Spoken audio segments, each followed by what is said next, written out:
Sakura Haruka is a high school student who lives life the way he wants to, but is shunned by his peers in school as a result. Early one morning, a woman is being hassled by a group of guys who have already peaked in life. She's got a carton full of eggs, so she's obviously got places to be, but these guys don't care and keep asking her to come have some fun with them. She refuses and tells the leader that she would smash her eggs into his face if it wouldn't be incredibly wasteful, but she has no time to waste on lowlives like him and his friends, so she will be leaving now. The leader doesn't know how to take no for an answer, so he forcefully grabs her hand, hurting her in the process, which is when Sakura intervenes. At first, he tries to be civil and handle the situation like a reasonable person, so he tells the leader of the boys to pack it up because it's too early in the morning to be doing dumb stuff like this. Unfortunately, logical reasoning doesn't work when your brain is the size of a walnut, so the leader tries to swing on Sakura, only to get his punch cleanly dodged. He then proceeds to get beaten up so bad that the cameraman had to cut away, but once he is back in frame, Sakura is standing over him, calling him and his friends weak. He's not scared of a fight, so if anyone has a problem with him, it should remember that his name is Sakura Haruka from Furin High. Afterwards, he simply begins walking away without saying a word to complete his badass moment, but the girl who had been watching everything happen the whole time finally snaps out of her daze and chases after him. She grabs a hold of his arm and thanks him for saving her, but Sakura is confused because no one has ever thanked him for anything before. His brain short-circuits, so he instantly goes into tsundere mode as he tells her that he didn't do it for her sake or anything. He just got pissed off by the way the guy was acting. The girl ignores his outburst and asks if he is hungry by any chance, which Sakura initially denies, but no one can turn down a good omelette, so he ends up at the girl's restaurant. While making small talk, she realizes that Sakura isn't originally from this town, which explains why she hasn't seen him around before. Recently, there have been a lot of gangs fighting in the area, so normal people tend to steer clear of the area. She introduces herself as Tachibana, but Sakura is still trying to figure out why this girl is being so friendly to him. Most people would be afraid of someone who they saw take on 5 guys easily, but she doesn't seem to care at all. She asks if he's not going to eat the food she made for him since he hasn't taken a bite yet, so Sakura immediately starts eating and he loves it. As he eats, Tachibana comments on how unique he looks since half his face is colored different, but she can tell that it's just the way he looks naturally. Her face gets a little too close, so Sakura freaks out and jumps back. After calming down a bit, Sakura says he's surprised that she doesn't find him weird since most people would call him gross for the way he looked. Tachibana doesn't find his appearance all that strange since she is used to seeing people with much worse fashion choices. But that aside, she asks if his appearance has anything to do with the reason he came here in the first place. Sakura tells her she's right since he came here because the way he looks doesn't matter when it comes to a fight. Furin is notorious for having the most brain-dead students but also the best fighters, so brawls take place every day to decide who's on top. Sakura isn't excluded from the Walnut Brain Society, so a school like this is the only place that he's got a shot at making a name for himself. Tachibana now understands Sakura's motivations, but that doesn't stop her from making fun of him for being so excited for school that he wore his uniform today when Furin doesn't open until tomorrow. Sakura denies it, but his embarrassment only tells Tachibana that she's right about him. While they were bickering, an old man named Yama had just finished his meal and is heading out. But just before he leaves, Sakura notices that he left his bag behind, so he gets his attention and hands it back to him. A little while later, Tachibana comes over and says Yama was thankful for Sakura's help, so he wanted her to give him some candy as a sign of gratitude. Sakura still isn't used to being thanked for anything, so he asks why the people here are being so nice to him. Normally, people would take one look at him and think he is a delinquent, so they'd be on guard. One time, he tried to return someone's wallet, but he got the cops called on him because the person accused him of stealing it. Tachibana tells Sakura that he made the right choice coming to Fujin, but as he is now, there is no way he's beating anyone, let alone becoming the top dog, and that all because of one thing. He may be strong, but he is alone, so he's gonna get his ass jumped. Hearing her say he's alone strikes a nerve with Sakura, so he angrily states that he is not weak, so there's no reason for him to rely on other people just to win a fight. She admits that Sakura may have the strength to back up his claim, but it would be best if he goes to meet some other kids from Furin, then he will understand what she means. While walking home, Sakura finds himself confronted by the gang leader from earlier, and this time he has brought the entire squad for the sole purpose of jumping Sakura. He isn't really in the mood to deal with this right now, so he just tries to ignore them and walk away, but the leader stops him just to start making fun of the way he looks. Honestly, this is what Sakura was waiting for, since this jerk is the kind of person he has been dealing with his entire life. They always look at him with disgust, so he has given up on trying to fit in. People just make assumptions based on what he looks like, so if the world wants him to be a delinquent, he's going to do just that. He punches the leader straight in the face once more and proceeds to take on the entire gang all at once, and he's actually winning. They keep coming after him, but even though some of them are armed with bats, he continues to avoid their attacks and single-handedly drop the average IQ score among the gang members with the brain damage he's inflicting. While all this is going on, Tachibana was inside her store cleaning up the dishes, and while I've got nothing against her, this dumbass decided it was a good idea to go outside and check what's going on. Well, she gets grabbed and held at knife point so they can use her as a hostage to get Sakura to let his guard down. However, as soon as Sakura sees Tachibana in danger, he pulls off some cool acrobatics and drops the guy before he ever had the chance to use his knife. One guy tries to sneak up behind Sakura, but he's not going to call for something as cheap as that and roundhouse kicks the guy's face into a wall. He continues beating them down, but having to protect Tachibana is really limiting the amount of damage he can do, and if this keeps up, he's going to get overrun. He doesn't even know why he bothered helping her in the first place, since he barely knows her. As he continues fighting, one of the guys he had knocked out before regains consciousness and grabs the knife that had been thrown to the floor, slashes Sakura's ankle. He then almost gets his head smashed in by a guy with a bat, but he manages to stay back at the last moment, although with his injured ankle, his mobility is going to be limited. He has no chance of evading the next attack, so he just braces himself for the inevitable beating he's going to get. However, before the bat can make him even dumber than he was before, he gets saved by a guy who was also wearing the same Furin uniform as him. The guy thanks Sakura for protecting Tachibana, and she looks happy to see him. He asked her not to tell their boss that she was in danger so he doesn't flip out, but now that he is here, he'll make sure the situation gets handled. He grabs the bat from the gang member and elbows High-Face so hard that he gets put down for a compulsory nap, after which he then turns to the rest of the people there as his friends arrive. These punks have made a mess of the town with their antics, so they are going to have to pay for it. The gang is understandably scared since they were already barely winning against one guy, but now they've got to deal with 4 more. There's no backing out at this point, so they all attack at once even though they know they got no chance at winning. All the Furin guys are just as tough as Sakura, so this fight is a one-sided beating. One guy tries to go after Sakura, and since his ankle is injured, he's not able to get out of the way in time. Luckily, Hiraji steps in and kicks the guy into a wall. He tells Sakura to stand back if he is hurt, since they won't be able to protect him if he gets himself caught in the middle, and Sakura just remains dumbfounded as people begin to cheer for the Furin guys to beat up the gang so they can get on with their days. This is nothing like what Sakura was expecting when he came here, and he never would have thought that the people here would be so supportive of Furin. Tachibana then explains to him that when she said gang make this place unsafe, that it only applies up until about 2 years ago. This was because of the students at Furin High who took the town's security upon themselves and put up a notice board at the entrance. Anyone dumb enough to cause trouble in their town will leave the town with more brain damage than they started with because they are the town's shield, otherwise known as Windbreaker. That's why the townspeople love them so much now. It's true that they were a bunch of lowlives 2 years ago, but that was 2 years ago, and now they are loved by everyone here. Sakura can't help but feel jealous that despite fighting like that, these guys are still accepted by everyone here as though they are heroes when all he ever got was scorn. He is still in shock when the townspeople turn their attention to him and start thanking him for holding off the gang until everyone else arrived. Since his ankle is hurt, an old lady offers to give him some first aid, but all this kindness is too much for him to process, so he has another outburst. Tachibana understands why he is acting this way, so she takes over the first aid for him and says that she can tell that he is alone, but he didn't choose to be alone. Whatever circumstances may have caused it, he doesn't need to give up on the people here because they need him. He was still kind enough to return Yema's bag, and he even put himself at risk to save her.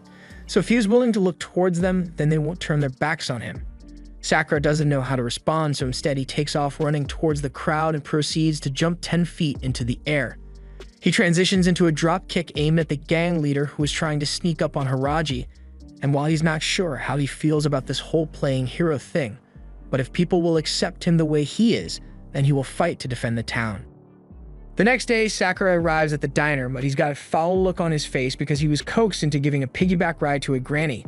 Since they've arrived, Sakura tells the granny to get off his back already, because he's not above slugging the grandma in the face, so Granny Sayo jumps off his back and Sakura realizes she tricked him more than he thought. She had told him her hips hurt so bad that she could barely walk at all. But all of a sudden, she's able to move perfectly fine and doesn't even acknowledge it when Sakura tries to call her out on it, making him even more angry. However, despite the granny's jokes, she's still grateful to Sakura for helping her get to the diner this morning, so she thanks him. Sakura still isn't used to being thanked for things, so he starts blushing once again and wants to leave to save himself some embarrassment, but before he can go, Tachibana calls him back because she's got something special just for him. She offers him a full breakfast, free of charge, since his entrance ceremony to Furin is going to happen today, but now that she thinks about it, the ceremony doesn't start until 12, but Sakura is already dressed for it, and it's only 10 o'clock. This gives her perfect ammunition to start teasing Sakura some more for being excited about attending Furin, but he denies it and says he was just out for a walk today. Tachibana doesn't blame him for being excited, though, since she knows there are a lot of interesting people there for Sakura to meet, but moments later the front door swings wide open and Nareya walks in, or rather faceplants into the room. After picking himself off the floor, he shows everyone his brand new Furin uniform, but Sakura points out that he forgot to take the tags off clothes. Nareya then proceeds to roll around on the ground in an attempt to get the tags off his back, and Sakura can't believe a guy as clumsy as him is going to be attending Furin as well. But Nareya takes offense to this and says he's never seen Sakura around, so he must be from out of town. Which is true, but it's not like it matters where he came from. Another thing Nareya scrutinizes is the way Sakura's hair and eyes look, but while Sakura was expecting him to call him disgusting or something, he actually just thinks his hair is turning white because of stress. Tachibana finds the whole thing funny, so she acts as the mediator and introduces both of them. She explains that Sakura just moved into town yesterday, but Mirai still has no idea who Sakura is supposed to be, so he takes a look in his top secret book of names, and according to it, Sakura is a complete nobody. Sakura was about ready to throw hands at this point, but Tachibana tells him that Nareya doesn't mean any harm, he just acts like that sometimes. Nareya goes on to warn Sakura that Furin is an ordinary school to be taken lightly. The students here stood up for the locals and drive away wicked troublemakers, so all the new students to the people look up to them.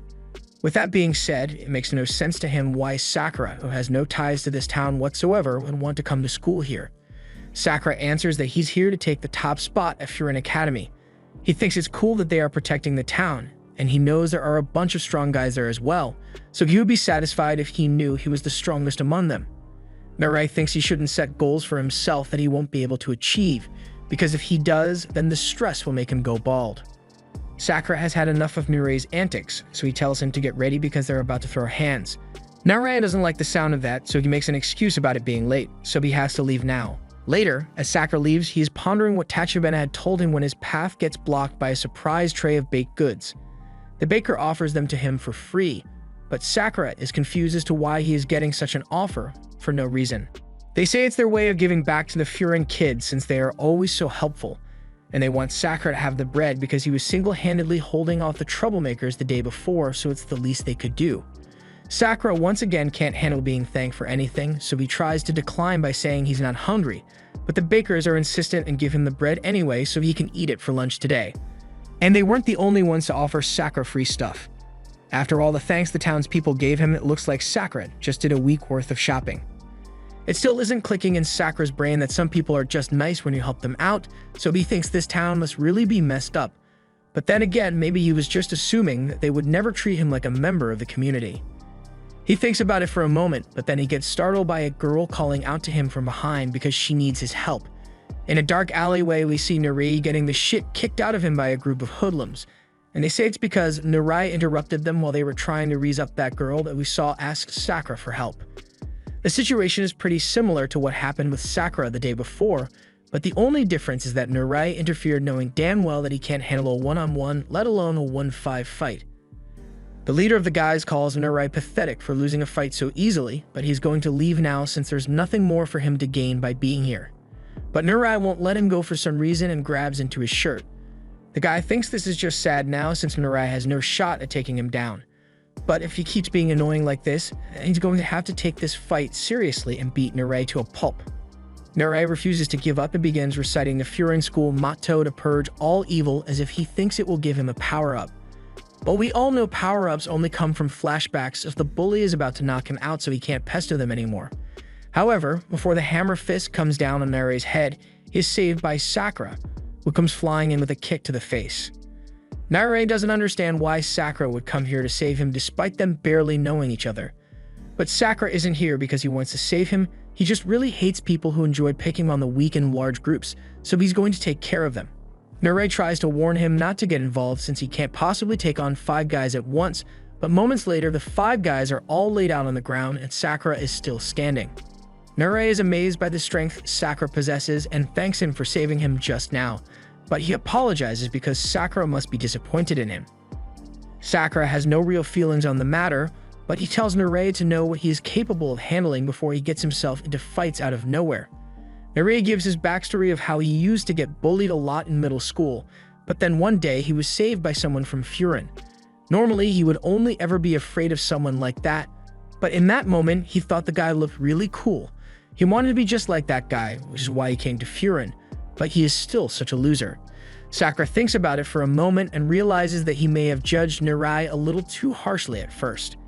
He may not be much of a fighter, but he still had the guts to help someone in trouble and not back away from a fight. At least in Sakura's books, that makes him a decent guy. The girl from earlier comes running over to see if Narei is alright, and since he doesn't want to be seen crying, he says he is alright. The girl is thankful to him for stepping in to save her when those guys started hassling her, and Sakura as well for helping save Narei when she asked. Once more, Sakura is embarrassed by being thanked, so he tries to leave, but Narei calls out to him and pulls out his top-secret book so he can start recording everything there is to know about Sakura. From his height to the type of girl he likes. Sakura doesn't appreciate getting his info documented like this, so he smacks Narei on the head, but Narei says he was just doing it because he enjoys gathering the data of people he looks up to. And that gets Sakura to let him hang around since he's not that bad. Narei may not be of much use in a fight, but he is sure he can help show Sakura around town since he is new here. But for now, they have to head to school since the entrance ceremony will be starting soon. After that, he and Narei finally arrive at the school, and Narei is pumped to check out the class rosters to see which class he'll be in. Luckily, he and Sakura are in the same class, as well as a bunch of other people he looks up to, but has never actually spoken to. Sakura tells him to stop geeking out over who's going to be in the same class as him because at the end of the day, it doesn't matter. But after Narei takes another look at the class rosters, he sees something that wipes the color off his face. As they walk up the stairs to class, Narei pleads with Sakura to try to be friendly with the people in class so he doesn't cause any problems, but there's no way he's going to pander to anyone for no reason. Narei just wants him to show everyone that he means no harm since he comes from out of town and may not be accepted right away. But Sakura is already warming up for a fight, exactly what Narei does not want him to do. One wrong move and the whole class may see him as an enemy of Furin, at which point the entire school will turn against him. But Sakura doesn't see a problem with that since he came here to get to the top of the school, so it wouldn't matter to him if everyone came at him at once. Upon entering the class, there's a whole spectrum of students, including the one in the back who's just doing pull-ups. Everyone starts staring daggers at Sakura, and he's liking the way things are going since the class looks like they mean actual business. He gets approached by one eye patch-wearing dude, and he seems to be pretty nice. This is Shuo, and he's inside Mirei's top-secret book, so you know he's got to be cool. However, the eye patch is just for show though. But that's enough discussion about himself, so if he wants to hear about Sakura. Sakura was ready to start fighting immediately, but he is surprised when Sue just patting him on the back and telling him he did a good job defending the town yesterday. Seeing Sue being friendly with Sakura, all the others in class become interested in him and ask what he did. Sue explains that he was the one who single-handedly held off that gang that attacked the town, so they all have a good amount of respect for him immediately. And Narei is glad because this means Sakura won't have a target on his back. However, when he's asked why he came here, Sakura answers honestly and says he came to get the top spot at the school, and after saying that he now has the attention of all the heavy hitters in class. Most notably Sugita, who chucks a desk out of nowhere and threatens to crush Sakura, but Sakura was already looking for a fight, so this works out well for him. Sagashita is well known in this school and has been visiting long before he officially joined. His talents were recognized, so he was allowed to be called a member even while he was still only in middle school. And right now, the reason he is going after Sakura is because he has somewhat of an obsession with the person in the current #1 spot. So whenever anyone says they want to challenge that guy, Sagashita goes apeshit crazy. One of the students pleads with Sue to stop Sagashita before he kills the new guy, but Sue didn't come to school today to put himself within punching range for no reason. As Sakura is still fighting, he accidentally slips on some white liquid on the floor, so Sabeshita tries to take full advantage of the blunder and wins up a haymaker.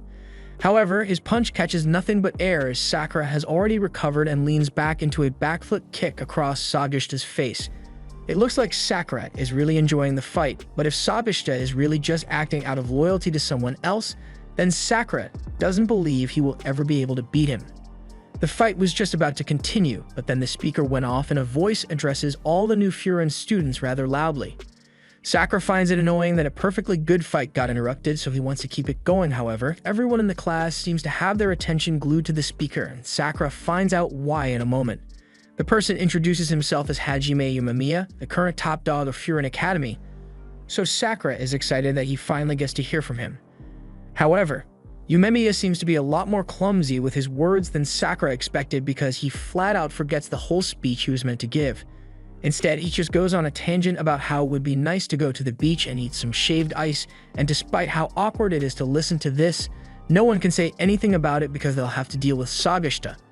That aside, Umemiya goes on to say he wants everyone to get along, but he knows there are bound to be disagreements between students at some point, so he won't ask that they all become best friends. But surely no one would be dumb enough to start a fight on the first day of school, and suddenly Sabeshita regrets throwing that desk a whole lot. Before he ends his public address, Umemiya has one last thing he wants to say to all the students, even though they probably already know.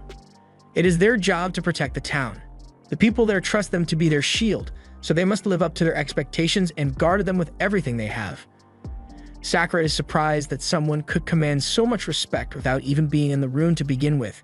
He finds it hard to believe that Umemiya was able to foster this kind of solidarity among the students here simply by being a strong fighter, making him even more curious to find out what kind of guy Umemiya really is.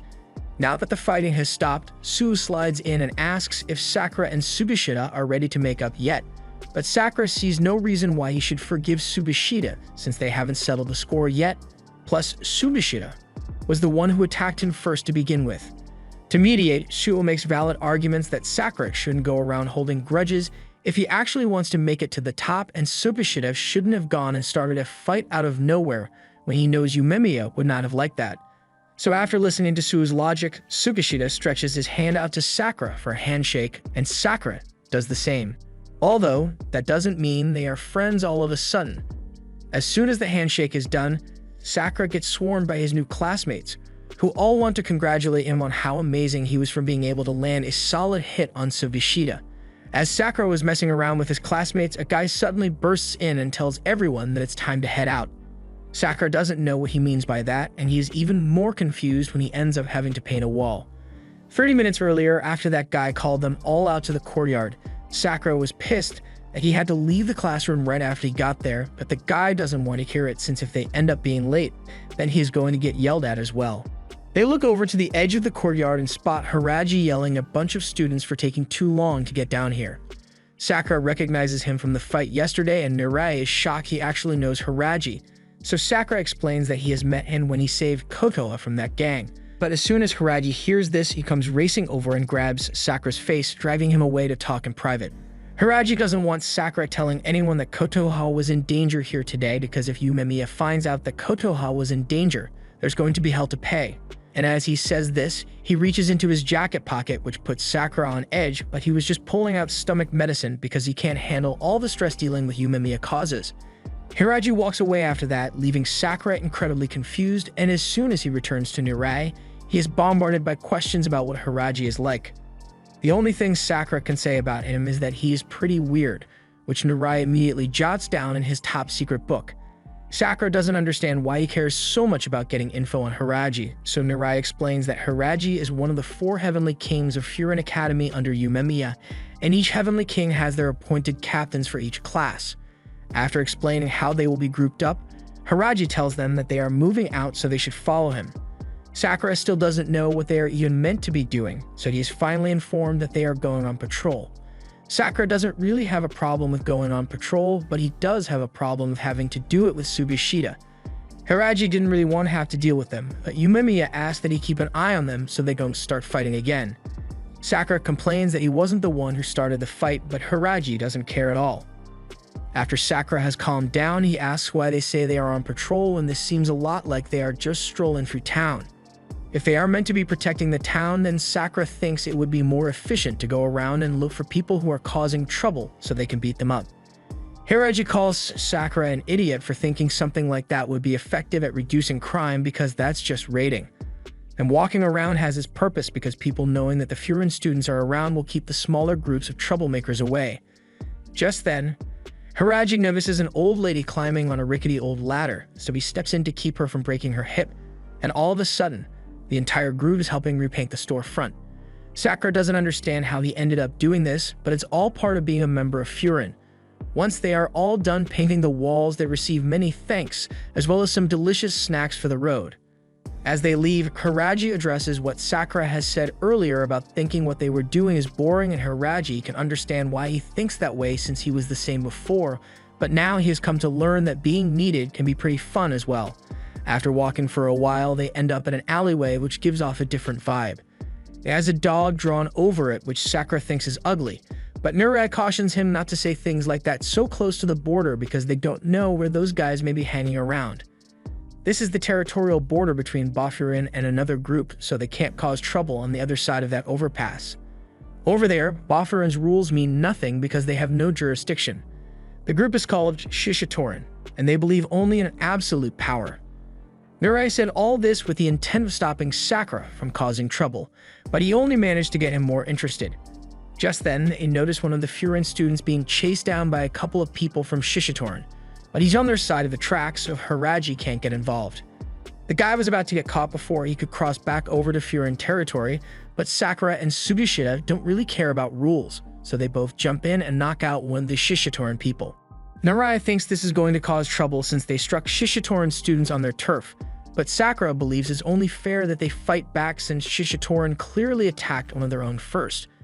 However, even though Sakura and Sugishita just laid out one of their people, the others there don't seem to care about what happened to him in the slightest and start shitting on him for losing a fight after just one kick.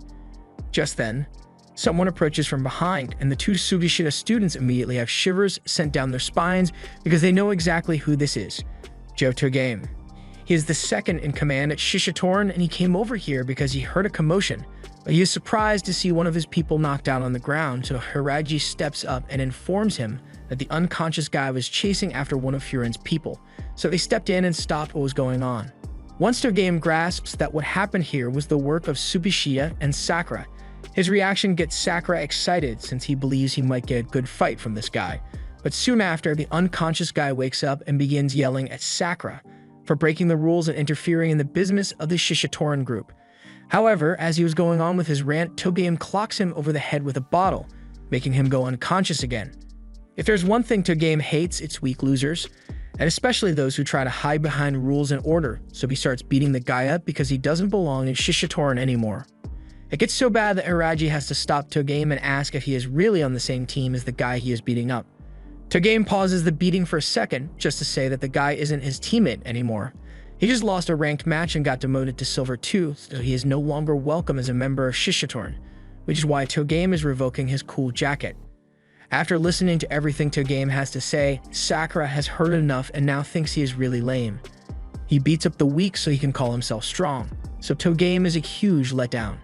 Everyone thinks a fight is about to break out, but while Togame is definitely pissed off, he decides that he'll beat Sakura up on a better stage, so he's going to leave for now, but he'll be sure to remember his face.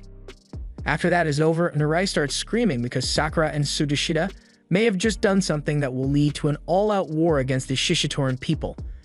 And if Sakura hadn't provoked him at the end, he may have been a little more forgiving of the attack they did. Hiraji doesn't think that could have happened because Togame isn't as easygoing as he may appear. Among the Shishitoran, he is easily the most territorial, so there's no way he would ever forgive an incident like this. Regardless, Hiraji admits that he should have been the one to step in and save the kid, so he apologizes for not doing anything when it counted. For now, they should all head back to the school so they can report to Yumemiya. Hiraji is dreading having to give the report, which gets Sakura further intrigued to find out what kind of guy Yumemiya actually is. But once they finally get to the roof and meet him, he seems like a really nice guy. Hiraji approaches him and says they've got a problem on their hands, but he says he already knows all about it. That makes no sense since nobody could have told him about what happened yet, but it turns out that he's just talking about his plants. The others are starting to understand why Hiraji hates having to report to Yumemiya now, and it's because he never listens to anything you tell him. Sakura tries to get his attention, but Sagashita gets angry that he would dare try to communicate with his idol, so he was ready to start fighting again, until he remembered Yumemiya is right here and wouldn't approve. They all end up sitting down while Yumemiya explains all the plants he has been growing, when they really should be talking about the real issue here. Sakura can't even tell the difference between the plants anyway, and while he's definitely a good guy, Sakura is more confused than ever about why so many people respect Yumemiya so much. After a while of listening to his plant lecture, the kid who got beat up speaks up and starts explaining what happened today. He says he saw a shoplifter stealing in town, so he chased after the guide, but before he knew it, he had gone too far and ended up in the Lion's Head territory. They were chasing him down and there was no way he could have ever managed to outrun them, but just as he was about to give up, he was saved by Sakura and Sagashita. He admired the Furin students so much that he tried to be like them, but he only ended up sparking a clash with the Lion's Head and getting everyone involved, and for that, he is truly sorry. Yumemiya calls Sasaki by name and tells him thank you for doing what you did. Sure, he may have inadvertently caused a war, but he did it while trying to protect the people of this town, so he has nothing to be sorry for. As for the war, he doesn't have to worry about it since Yumemiya says he will personally handle it. But that aside, he really wants to know how Sakura and Sagashita saved him, so Sasaki explains that they kicked one of the guys off his feet. Yumemiya knows the Lion's Head people won't like that one bit, but he's got to admit that finds it pretty funny. Hiraji apologizes since all this happened while he was meant to be looking after them, but Yumemiya doesn't blame him for it since mistakes happen all the time and Narai rats Sakura out for making things worse by taunting Togame. So Sakura explains that he couldn't stand the fact that Togame was talking about strength being the only thing that was important while only beating him on the weak, so he said it to his face. Yumemiya understands what happened, so he gets up and Sakura thinks he wants to fight, but he actually just gives him a pat on the head and says he was thinking the same thing since those guys have a terrible mindset. On another note, he heard about what Sakura did on Main Street yesterday and today he saved Sasaki, so Yumemiya thanks him for looking out for the people here. Sagashita is jealous that Sakura is getting so much attention and Sakura feels a strange feeling of relaxation from around him. He is starting to understand why people are drawn to him all the time, and that's because he has a presence that would make anyone feel safe. However, Sakura won't let himself give in to that warmth, so he slaps Yumemiya's hand away. Just then, Hiraji gets a call from Kaji, but the only words he can hear him say over the phone are the words Lion's Head before he gets cut off on the phone. Yumemiya asks if something is wrong, but then a moment later they hear someone talking on a megaphone. So they all look down to the courtyard and see a guy dragging the unconscious body of one of the students here. He says he is the leader of Shishitorin, otherwise known as Lion's Head, and his name is Tomiyama Choji. The reason he has come here today and beaten up so many Furin students is because he wants to have a good and clean fight with Yumemiya, and his smile shows just how excited he is for it. Narei is freaking out over the fact that the leader of Lion's Head is here in person, while Sakura is just getting excited because he knows Tomiyama must be stronger than Togame. In that same moment, Sakura feels an unbelievable presence behind him, and he can't tell what it was, so as he sees Yumemiya leaving, he starts following him. The others do the same, and once they are all outside, Yumemiya tells them to stay out of this one. Sakura, as usual, insists on wanting to fight, but Yumemiya just coldly warns him that he doesn't repeat orders twice. Sakura is instantly hit with a sudden wave of obedience because he knows he would have caught a straight punch if he talked back just now, but he has no idea how Yumemiya's entire demeanor could have changed so suddenly. He approaches Tomiyama and calls him out for still holding one of the Furin students by the hair, but Tomiyama simply acknowledges it and laughs straight in Yumemiya's face about what he did. Sakura thinks this guy must be insanely strong, or at least just insane to have the guts to mock Yumemiya to his face like this, and all he really wants right now is to face Yumemiya in a 1 versus 1 since he's got a good excuse for it after what Sakura and Sagashita did. Yumemiya just stands still while Tomiyama circles him, still asking for a fight, but then he speaks up and says that while it may be true that Furin made the first move by knocking out that guy under the bridge, but clearly Tomiyama has done much worse in retaliation, so he thinks they can call it even now. Tomiyama agrees that what he has done is enough to at least call it even for now, but that doesn't mean things have been settled as he throws a kick at Yumemiya's face. Yumemiya caught it, but Tomiyama wasn't actually going for a sneak attack, he just wanted to start another conflict if he has a reason to fight Yumemiya. It doesn't make any sense why he wants to fight so badly, so Yumemiya asks what his goal is in doing all this. Tomiyama answers that it's not necessarily because he wants to fight, but rather he wants Yumemiya. Over at Lion's Head, it has been really lonely for him, ever since he became the top dog, but Yumemiya, on the other hand, has no shortage of friends to have fun with, so Tomiyama came up with a rational solution to come here and take over all of Furin so he can have fun too. Yumemiya can sympathize Tomiyama's point of view, but before he could even attempt to talk things out with him, some other members of Lion's Head show up, and while Tomiyama is confused why they are here since he didn't call for backup, they tell him that it was a bad idea to go assaulting Furin High on his own like this. Sakura and the others walk forward to join Yumemiya, and even though he tries to get them to back off again, Sakura stands his ground because while he can respect a duel, he won't stand for a jumping. Tomiyama is getting frustrated since he was just about to get a proper duel with Yumemiya, so he wants everyone else to leave already. But Togame doesn't think a duel is really going to work out today, especially when they've got the entire student body staring them down at the moment. Yumemiya sees what's about to happen, so he yells for everyone in the classes to stay where they are as he steps forward, saying he will take Tomiyama on in a duel like he wanted. He just wants him to tell the others to stand down so things don't get messy. Tomiyama is glad to finally get his match, but then one of the Lion's Head kids begins mocking Yumemiya for being such a softie, and this sets off Sagasha, who can't stand any Yumemiya slander. Another one tries mocking Suo for looking so plain that he needs to wear accessories to stand out, but with how he's holding his hands in the anime girl pose, Suo just thinks he is cute. Togame says everyone should calm down for a bit, and then he tells Tomiyama that even if he wants to have a duel, he should save it for another day since it's already getting dark. And if they start fighting in the dark, they won't be able to admire how badly they beat down the Furin students. Sakura retorts, saying the only one getting their faces smashed in is gonna be Togame, and since Tomiyama can see that there is clearly some tension between these two, he suggests that they make the duel a team match instead. They can have a bunch of one-on-one battles, and the combatants are going to be Yumemiya and Tomiyama, Togame and Sakura, Sagasha and this guy, and finally, Suo and the kawaii boy. Yumemiya protests, saying that if it's a duel he wants, and the two of them should be enough. But Tomiyama now wants it to be a tournament because that sounds like way more fun to him. Sakura and the others agree to the terms of the tournament, but at the last moment, one more guy from Lion's Head comes out and asks to join in because he wants to take on Haraji, and Haraji seems to have some beef with him. So he accepts the challenge and joins the tournament as well. Since everything has been settled, Tomiyama says he will be putting the Lion's Head team on the line for this, so everyone should do their best and have fun. Later, the guys head over to the cafe to get some food and relax, and Narai is freaking out because he thinks the situation is really, really bad for them. Sakura is getting tired of all of Narai's complaining, but he is the reason all this started in the first place. Kotoha brings over some food and tells Narai that there's no point in getting so stressed about it all since it won't change what happens, but Narai has good reason to be worried, since if by some horrible turn of events, Yumemiya were to actually lose, then Bofura may cease to exist altogether.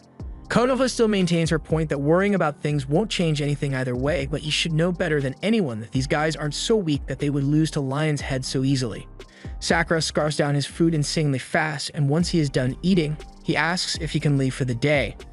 Narai is shocked that he finished so fast, but they are meant to be waiting for Yumemiya and Haraji to show up since they had to stay back and convince the rest of the Furin students not to do anything that would complicate matters further. Sakura understands that, but he doesn't know why they have to meet up here of all places, so Suo explains that this is somewhat of a hangout spot for Furin, and they usually gather here before big fights happen. Just then, Yumemiya comes bursting through the door and immediately begins fawning over Kotoha. Sakura thinks this must mean that she is Yumemiya's girlfriend, but they both immediately deny that. Yumemiya instead asserts that Kotoha is his darling little sister, but Kotoha denies this as well, leaving Sakura confused about what their actual relationship is. Kotoha is embarrassed to say this, but she explains that both she and Yumemiya were raised in the same orphanage, and Yumemiya just one-sidedly decided that she was his little sister at one point. Sakura doesn't find the situation all that weird, but he is a little shocked to find out that she is the little sister here. She says she is only 16, but he was sure that she was at least 20 or something since she acts so mature. But as he says this, he gets a chair thrown at him by Sagasha, which gets on his nerves, but what really scares him is the way Yumemiya is looking at him like he was just about to do a lot worse to Sakura. He laughs it off, and Hiraji reminds Sakura that he must never let Yumemiya know that Kotoha was ever in danger or hell's going to break loose. A little while later, Yumemiya is enjoying his meal, but Hiraji seems to be lost in thought about something. He has been thinking about the former top dog of Lion's Head, and that gets Sakura wondering if Lion's Head used to be different from how it is now. They believe in strength alone, and they certainly had a bunch of hotheads on their team, but they would have never done something as cowardly as chasing a middle schooler to beat him up. Fury even had an all-out brawl with Lion's Head once, but it was oddly satisfying for everyone involved. However, since Tomiyama took over, things have gone downhill with him picking fights all over the place, and they've never been the same since then. Yumemiya thinks it has to be Tomiyama's fault, although he's not sure about the specifics, but if they fight tomorrow, then they'll be able to find out since punches are sometimes the only way guys like them can communicate. Closing time rolls around, so Kotoha closes up shop and everyone is about to head home, but before they leave, Sasaki takes a moment to formally thank Sakura for stepping up to save him when he was in trouble, to which Sakura gets embarrassed again. By the next morning, they all arrive at the bridge and head into the Lion's Head territory for the tournament, and Tomiyama and the other Lion's Head members were all waiting to get things started. Since all the participants are here, Tomiyama excitedly tells them to follow him so that they can get things started. As Sakura and the others walk along the streets, he notices that Lion's Head's turf is made up almost exclusively of bars, so Mirai explains that this place is the biggest bar district in the area, and it is said to be really lively at night, but also pretty seedy. That information was useful and all, but now that Sakura thinks about it, why is Mirai here in the first place? He can't fight, so he has no reason to follow them to the tournament. Mirai argues that he was present during the initial brawl that started this whole thing, so he is just as much involved as they are. And besides, he is still a member of Boffurin, so even if he can't protect others like they do, he wants to at least be able to protect himself. So to do that, he wants to learn as much as possible from them. Sakura blushes a little and says Mirai can do whatever he wants, but Hiraji thinks they are taking this tournament not seriously enough considering it will decide the fate of Boffurin as a whole, but Yumemiya doesn't think it's worth worrying about because from what he can tell, they are pretty dependable. Since they were falling behind, Tomiyama comes back to tell them to keep up with the group. Eventually, they all arrive at their destination, so Togame officially welcomes them to the Lion's Head base. This place is an old abandoned movie theater that Lion's Head took over, so they now call it the Cage. And once the Furin guys make it to the stage room, they find themselves completely surrounded by an audience of Lion's Head members, and Mirai is starting to regret his decision to follow the others here, because the odds of them getting jumped just flew through the roof. Sakura tells Mirai not to show any signs of fear and look forward since he said he wants to learn. Meanwhile, Tomiyama steps out in front of the crowd and starts getting them hyped up about the duels that are set to begin soon.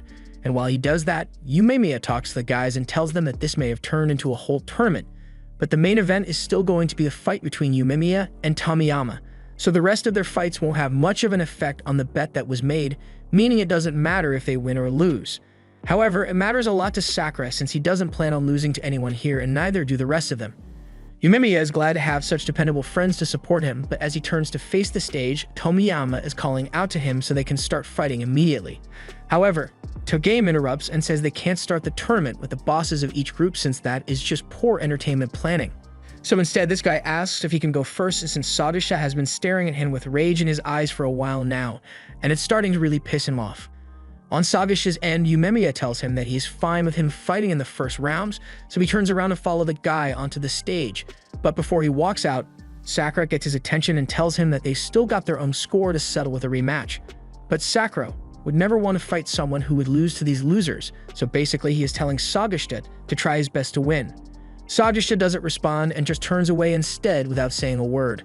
The fight is finally about to begin with Sagisha and Arima facing each other head to head. Meanwhile, in the audience, Mirai is going through his book of fighters and he finds a record of Arima once having broken several ribs of a guy he was fighting, all with a single punch. That punch must have had some insane power behind it, but Sue doesn't seem worried since Sagisha is pretty similar in terms of capabilities. However, Yumemiya doesn't think it's fair to lump Sagisha and Arima together since they are nothing alike. On stage, Arima can tell that Sagisha is filled with rage and just waiting for the match to start, so he decides to use that to his advantage and looks over to Yumemiya, before yelling his name out as if something is wrong. Due to Sagisha's Yumemiya fixation, he was obligated to look to make sure his idol was okay. But as soon as gaze was averted, Arima immediately ran forward and punched him square in the face while mocking him for being dumb enough to look away during a fight. However, Sagisha is still standing after taking a straight punch while he was off guard, so Sakura and Yumemiya aren't really worried about the fight. Arima still seems to think he is on the winning side of this fight, but once Sagisha grabs his arm, I'm sure Arima started regretting his prior decision a lot. Sagisha is enraged that Arima would dare use Yumemiya's name as part of such a dirty trick, so he palms Arima's face and slams his body into the floor so hard that he now identifies as a floorboard. The crowd has gone silent as they just witnessed one of their own get completely violated, so they all start chattering amongst themselves because they know they ain't built strong enough to take a hit like that. There's a serious mood in the theater, but the silence is broken up when Tomiyama begins to clap for Sagisha's flawless victory. Togame has a cold and calculating look on his face, which is heavily contrasted by Tomiyama's excitement to get a chance to fight someone as strong as that. He pulls Tomiyama back into his seat and tells him to just behave himself and wait for his turn. Mirai can't believe how little concern Tomiyama and Togame are showing for Arima after he just got beaten, and they are even praising his opponent for being strong on top of that, so he knows these guys have a few screws loose in the head. Sagisha returns to his seat and is welcomed back by Yumemiya, who congratulates him on his overwhelming victory, but it's not like he expected any other outcome from someone as sturdy as him. Narai is still in awe of the durability Sagisha has to be able to tank a punch like that and keep going, but Sakura isn't surprised since he already expected as much since he has fought Sagisha before. But it's not like he respects him as a fighter or anything. Yumemiya is glad things are going well, but then he looks over at Togame and Tomiyama, and Togame seems like he's thinking hard about something. After a moment, both he and Tomiyama get up so they can start the next round, but before any of that can happen, Tomiyama calls over two random guys from the audience and tells them to go dispose of Arima's body so he doesn't have to look at it anymore. They do as they are instructed and drag his body off stage, but they give up on carrying him backstage, so they just drop his body on the floor since they can't be bothered to be nice to him. He always acted like he was really tough around them, but now look at him, laid out on the floor and looking goofy. After kicking him in the face, they start walking off, but Sakura can't stand the sound of them talking about strength, so he tells them to keep their mouths shut until they can understand what real strength is. The two guys take offense to this and start picking a fight with Sakura, but Sue tells him there's no point in wasting his breath talking with them because those kinds of people will never understand unless they get a good punch to the face. One of the guys then grabs Sue's jacket and is about to fight him, but Tomiyama organized a set of predetermined fights for today, and he's not going to let some nameless background character ruin that for him, so he tells the guy to back off. They are stricken with fear, so they do as he says, and now that order has been restored, Tomiyama asks for the next battle to begin.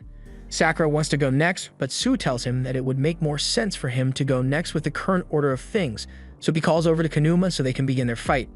As Kanuma walks towards the stage, Sue gets up to go as well, but before he leaves, he addresses Sakura and tells him that he thought Sakura's goal of becoming the top dog at Furin was stupid when he first heard it.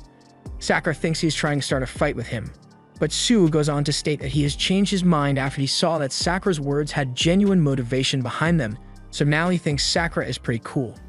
That's why he is going to work hard so Sakura doesn't surpass him so easily. As the fight is about to begin, Sakura asks Narai if he has any information on Suo, so Narai looks in his book. But while it says he is famously strong, there isn't any specific data on how he became so strong or who he has beaten before. It's the same with everyone else too, as they've heard a lot of talk about Suo, but they don't actually know how he fights. Kanuma is biting his fingernails in anger over what the Furin students have done to Arima, and Suo is surprised that he can actually feel compassion for another person, but he is only angry about what happened to Arima because they've been together for a long time, but now that he has been eliminated, his career in Lion's Head is ruined. Suo finds it childish to only make a fuss for someone else's sake when you are personally affected. His taunting gets to Kanuma, so he charges at him, but Suo calmly grabs his hand and parries his punch with ease. Kanuma is confused about what just happened since he can tell that Suo's movements just now were completely reactive, so he comes up with a bright idea to just punch faster so that Suo can't react in time to dodge. However, that doesn't go so well for him, and he ends up on his back looking goofy in front of everyone. He tries to regain some of his dignity and grabs Suo's leg for another attack, but he just gets himself thrown to the floor once more. The embarrassment is getting worse and worse as Suo is now lecturing him while he's on the floor, so he tries attacking again. But as expected, Suo uses his momentum against him once more and makes him hit the ground. The Lion's Head crowd begins yelling obscenities at Kanuma because they think he isn't taking this fight seriously, but he is actually trying as hard as he can right now. Sakura realizes that under that fake smile, Suo is actually pretty heartless when he wants to be. He already knew Kanuma was weaker than him, but rather than take him out quickly and let it be done with, is making a mockery of him. Kanuma probably feels like he would rather be dead than keep fighting Suo like this, but Suo probably had his own grudges against Lion's Head, so this is his way of taking out his anger on them, although Hiraji never expected him to be so emotional about it. But then again, he could just be showing him off because Sakura is watching. Over on stage, Kanuma just missed a punch that had him stumbling across the entire stage, but after catching his breath, he goes back in for another attack, only to miss more of his punches and get pushed back. He tries kicking Suo, but that just gets him a first-class ticket back to the floor. He gets points for resilience since he keeps fighting, but with how much he has been kissing the floor this entire fight, he may want to consider just staying down. The Lion's Head people have now completely turned on Kanuma, and he knows what's going to happen to him if they view him as weak, and after seeing the look of disappointment on Togame's face, he throws a tantrum and gets back up to try and attack Suo. However, that doesn't work out in his favor as Suo throws a kick but stops inches away from his face. He then tells Kanuma that he knows exactly what he is thinking about right now. He is imagining himself in the exact same position as the people he had made fun of, and he probably doesn't like it. Suo tells him that this is a first great step towards his reform as a compassionate person, but the next step is to beat it into him so he doesn't forget what it feels like to be a loser. But before Suo can do that, Togame tells him to stop since the fight is already over, and he doesn't want Kanuma disgracing them any further. In fact, to make sure they don't have to deal with his dumbass anymore, Togame officially kicks him out of the Lion's Head, so he has lost everything in one fight. Suo is satisfied with what he has done to Kanuma, so he walks off stage, leaving him with a reminder of how important it is to be compassionate towards others. While Suo leaves, the audience of Lion's Head are left silent from the violations they just witnessed, and even more so from the fact that Suo is only a first year in Furin, so they are starting to realize that they can't afford to mess with Boffurin. Yumiya congratulates Suo on such an overwhelming victory, while also complimenting him for being strong, but Suo doesn't think of himself as all that impressive. Narei, on the other hand, couldn't be more impressed as he has never seen someone move like Suo. He asks if it was Kung Fu or some other type of martial arts, but Suo can't really answer that question since he doesn't know. His instructor was self-taught, so he kind of mixed in a bit of all the martial arts. That aside, Hiraji mentions how surprising it was to see Suo acting so emotional, and he is a bit embarrassed that he went so far as to humiliate Kanuma, but he says he did it because of Sakura. Sakura doesn't want to be blamed for Suo's actions, but he does warn Suo that he had better take the fight seriously if he ever fights with him. Narei is finding it a little repetitive that all Sakura can think about is fighting everyone, but Suo doesn't really want to fight with him since he thinks Sakura would be a pain to deal with in a real fight. Hearing this, Sakura loses his temper and almost jumps on Suo. So Narei has to use all his might to hold him back, and Yumiya is just glad that everyone is getting along well, if you can call this getting along anyway. Just then, they notice Kanuma, who is in the process of dragging his best friend's unconscious body across the floor, and he looks like a completely broken man. Once Arima finally regains consciousness, he looks over to Kanuma, who seems like he's on the verge of going crazy, so he crawls over to him and asks if he lost his fight as well. The only words Kanuma can bring himself to say are it's over, because now that they've both lost fights in front of all the members of Lion's Head, they'll be punching bags for everyone else from now on. Tomiyama is still as excited as ever, so he now wants to fight Suo as well, but Togame wants things to go in order, so he asks who wants to go up next for their fight. Sakura finally thinks it's his time to shine, but as he stands up and turns to Togame so they can head onto the stage, someone else stands up and he points straight at Hiraji because he wants to fight him next. Hiraji still has beef he wants to settle as well, so he apologizes to Sakura because he needs to take the next fight. Sakura isn't having it since both of the other first years got their chance to fight, so there's no reason his turn should be skipped over. Hiraji brings up the fact that Sakura is meant to be fighting Togame, but he doesn't look like he is ready to fight yet, so Sakura needs to wait a little longer. Since Togame is the second in command at Lion's Head, normally it would be Hiraji's job to fight him, but that doesn't mean he doesn't have faith that Sakura could win. The compliment immediately quells Sakura's anger at Hiraji, but he's still pissed at the other guy for cutting in line and calling Hiraji out like that. Narei thinks the guy may know Hiraji from somewhere, but none of them know why they have beef since Hiraji doesn't talk about himself much. Meanwhile, as Sako is making his way up on stage, Tomiyama wishes him good luck in his fight, but Togame is a little condescending and asks if something happened between him and Hiraji since Sako usually never gets into fights willingly, but he just ignores Togame and keeps walking. Once the two were standing across from each other, Hiraji starts a conversation by saying Sako has grown since the last time they saw each other, but it's a shame he's in Lion's Head now since this fight is unavoidable at this point. Sako remains silent throughout, and Tomiyama is bored of all the talking, so he yells for them to start fighting already. Since they're starting, Hiraji puts his hands up and Sako immediately charges at him with a flurry of punches and kicks, but Hiraji is able to expertly block them all. Sako keeps piling on the pressure with his attacks, but at the end of his combo, no damage has been done to Hiraji. Sako backs off for a bit and tells Hiraji that he shouldn't look down on him like he used to, since the Sako he once knew is gone, and he's going to prove it here. He charges back in with a frontal kick and Hiraji counterattacks as well, but neither of them seem to be making any headway in the fight, as neither have landed a decisive blow yet.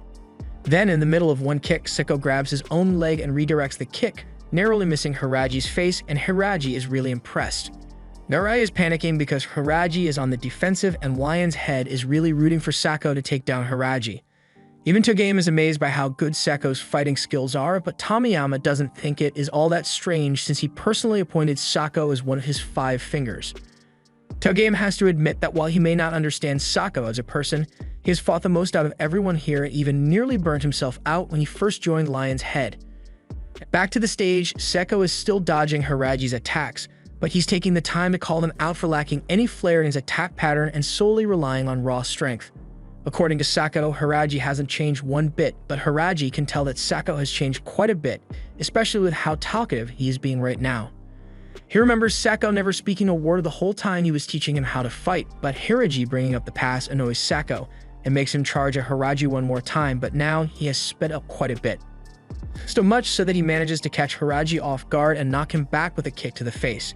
Everyone is shocked to see Hiraji knocked out so easily, and Sako is standing over his body, wondering when Hiraji got so weak. He blames Hiraji's weakness on hanging out with all these Furin clowns, and Sakura starts getting angry, but not at Sako, but rather at Hiraji for letting himself get dropped so easily. Sue finds the whole thing's funny, but more so because Sakura is starting to care for his friends more and more.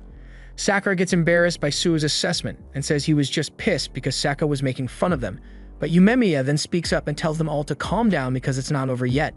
He then addresses Sako and reminds him that Hiraji is one of the 4 divas of Boffurin, and specifically, he is their Taman, so he asks if Sako knows what else a Taman is called. Sako doesn't understand the point of such a stupid question, but once a hand lands on his shoulder, he is shocked to see that Hiraji is back on his feet and as active as ever. He hasn't gotten kicked like that in a while, so he really felt it, but he knows it must have made him look really lame. He acknowledges that Sako has gotten really strong since he last saw him, almost like he's an entirely new person. But as the Taman of Boffurin, he's got to show off a little bit, so he takes his stomach medicine and gets ready for round 2. We get a flashback to Hiraji and Sako's middle school days, and Sako was getting cornered by bullies at the time. He'd just been minding his own business and getting good grades, but these bullies were high-level haters, so they weren't going to just let him do well in peace. They all start beating him up, but then Hiraji showed up to save the day. Back to the current fight has become a slugfest with each side taking punches as well as dishing them out, and the crowd is stone-faced with amazement at what they are witnessing, and even Sakura can't believe how strong Hiraji is. Sue tells Sakura that Hiraji has to be strong to have earned a spot as one of Boffurin's divas, and pretty much everyone in town knows he's incredibly strong. But even if he was strong to begin with, Sue is sure that he kicked it up a notch because of Sakura. The fight goes on, and while things still look pretty balanced, Hiraji now has the upper hand and ends up heel-kicking the focus out of Sako's eyes. Sako can't understand how Hiraji is still so strong compared to him after all that training he went through to improve himself, especially since he has been living the easy life with his friends here. We get another flashback to Sako's middle school days right after Hiraji had just finished beating up the bullies, but he didn't understand why Hiraji went out of his way to help him. Hiraji doesn't think he needs much of a reason to help someone who's being ganged up on, but he tells Sako that he needs to learn to stick up for himself because that's the only way that he'll be able to deal with bullies like these. He offers him a hand so that he can stand back up, but that's when Sako grabs his sleeve and pleads with Hiraji to teach him how to fight. Hiraji agreed, and since then, Sako trained with him and held a great deal of respect towards him. Even though he never really tried to form one, people just seemed to flock to him due to his strength, and Sako was one of those people who were proud to follow him. But then on the day Hiraji graduated from middle school, Sako was glazing Hiraji for getting into Furin and was sure that he would stand above everyone there. But all that glaze became too much for even Hiraji to bear, so he tells Sako not to follow him. He already knows that once he gets to Furin, he's going to be under this guy named Yumemiya, so he can't meet Sako's expectations of him. He wanted Sako to find an actual goal for himself instead of being his fanboy. Sako couldn't understand what just happened with his idol essentially abandoning him. So he went and took out his frustrations by beating up a local gang by himself. And while he was standing there among the bodies, he was approached by Togame and Tomiyama, who were impressed by his capabilities, so they offered him a spot on their team. Sako asked if they have strong people on their team, and Togame confirmed it, stating that their policy is that strength means everything. So the stronger you are, the higher up you'll be able to get. However, Sako doesn't care about any of the hierarchy stuff and just wants to fight with strong people so that he can get stronger and make Hiraji regret abandoning him. Which is why he refuses to lose to him in this fight. Unlike Hiraji, he hasn't been spending time making friends, but rather he has been improving himself so that he can be stronger than Hiraji. He runs forward and tries to attack Hiraji from below, so Hiraji counters with a punch only to get faked out by Sako, who does a backflip over him and gets ready to land a punch. However, he met with a boot to the face since Hiraji did not fall for his trick. Sako's feet are wobbling after that kick, but he still refuses to lose to someone who is satisfied not being at the top. He tries throwing another punch. At this time, Hiraji just catches it and apologizes to Sako for not being able to live up to his expectations. And immediately after, he delivers a hit punch so powerful that it gets Sako to start doing some really deep soul-searching about why he was so angry. He knew that Hiraji was looking out for him when he said he should find a new goal for himself, but he was just being selfish. He didn't want to hear Hiraji tell him to not follow him because all he wanted to do was stay by Hiraji's side no matter what. He didn't care if he wasn't the top dog or something because all he wanted was for Hiraji to ask him to follow him. Sako collapses on the ground, so Hiraji is the clear victor of the match and everyone is still in shock from the spectacle they just witnessed. Although Togame wastes no time in getting up and calling for someone to go drag Sako's body off the stage because he lost, but after seeing how well Sako fought, they all have too much respect for him to do something so disrespectful. And to help his friend out, Hiraji offers to carry Sako off stage, lifting him onto his shoulders and gently dropping him on the floor. Togame half-heartedly thanks Hiraji for helping, but he mentions that he didn't need to be so gentle with the body of a loser. And since Sako lost, he's going to be revoking his lion's head jacket. But Hiraji grabs his hand to stop him and says he should probably wait until after his match to criticize people for losing since he doesn't know what might happen. And before Hiraji leaves, he gives Togame some advice that running his team like he is doing now won't help make them stronger. He walks back to his seat and Yumemiya congratulates him on his victory. But Hiraji is surprised that he isn't asking about Sako and what the story is between them. Yumemiya knows Hiraji probably doesn't want to talk about it, so he doesn't want to bother Hiraji by asking now. He can tell him the full story when he feels like it, but for now, they should just focus on watching the next fight. Togame is having a flashback to a dark time in his life, but he gets snapped out of it when he gets called up for his turn to fight, so he turns to Sakura, who is as ready as ever to throw down. As the fight is about to begin, the Lion's Head members seem to be way more excited about this one than the other three they've seen. Sakura steps out onto the stage and all his friends give him words of encouragement. Yumemiya reminds Sakura that fights are like a form of conversation, so he should enjoy it, but Sakura isn't so sure he agrees with Yumemiya's definition of a fight. However, with that said, he can't deny that he feels something when he fights a strong opponent, but he can't find the words to describe what it is, so he's just going to ignore it for now and focus on taking down Togame. Togame slowly walking onto the stage, and he can tell that Sakura is impatient, so he starts telling him that he doesn't always need to be in such a rush all the time. Going fast can be great sometimes, but at times like these, Togame likes to take it slow and enjoy himself. They both get into combat stance, waiting for the other person to make a move, and Sakura is the first to strike with an overhand punch. However, Togame counters and pushes him to the ground. But before he could finish the knockout, Sakura uses his leg to break free. As he watches, Hiraji thinks to himself how he has learnt that Sakura is a really skilled fighter who could take anyone on over the past 3 days, but Togame isn't just any random fighter. He is the second in command of a group that values strength above all else, so he's on another level. Sakura taunts Togame for moving pretty fast despite preaching about going slow, but Togame is surprised that Sakura thinks this is fast. Togame can go a lot faster, but he's taking his time so he can fight Sakura longer. Sakura is up for the challenge and tells Togame to come at him with everything he's got, so Togame charges in and attempts to grapple Sakura, only to get countered. So far, all Sakura has been able to do is run and dodge because Togame is simply outpacing him. Mirai is starting to get a little worried for Sakura's safety, since he is barely keeping up with Togame, but Yumemiya expected as much from him since he has been at the top of Lion's Head for a while now and no one has come close to taking his number 2 spot.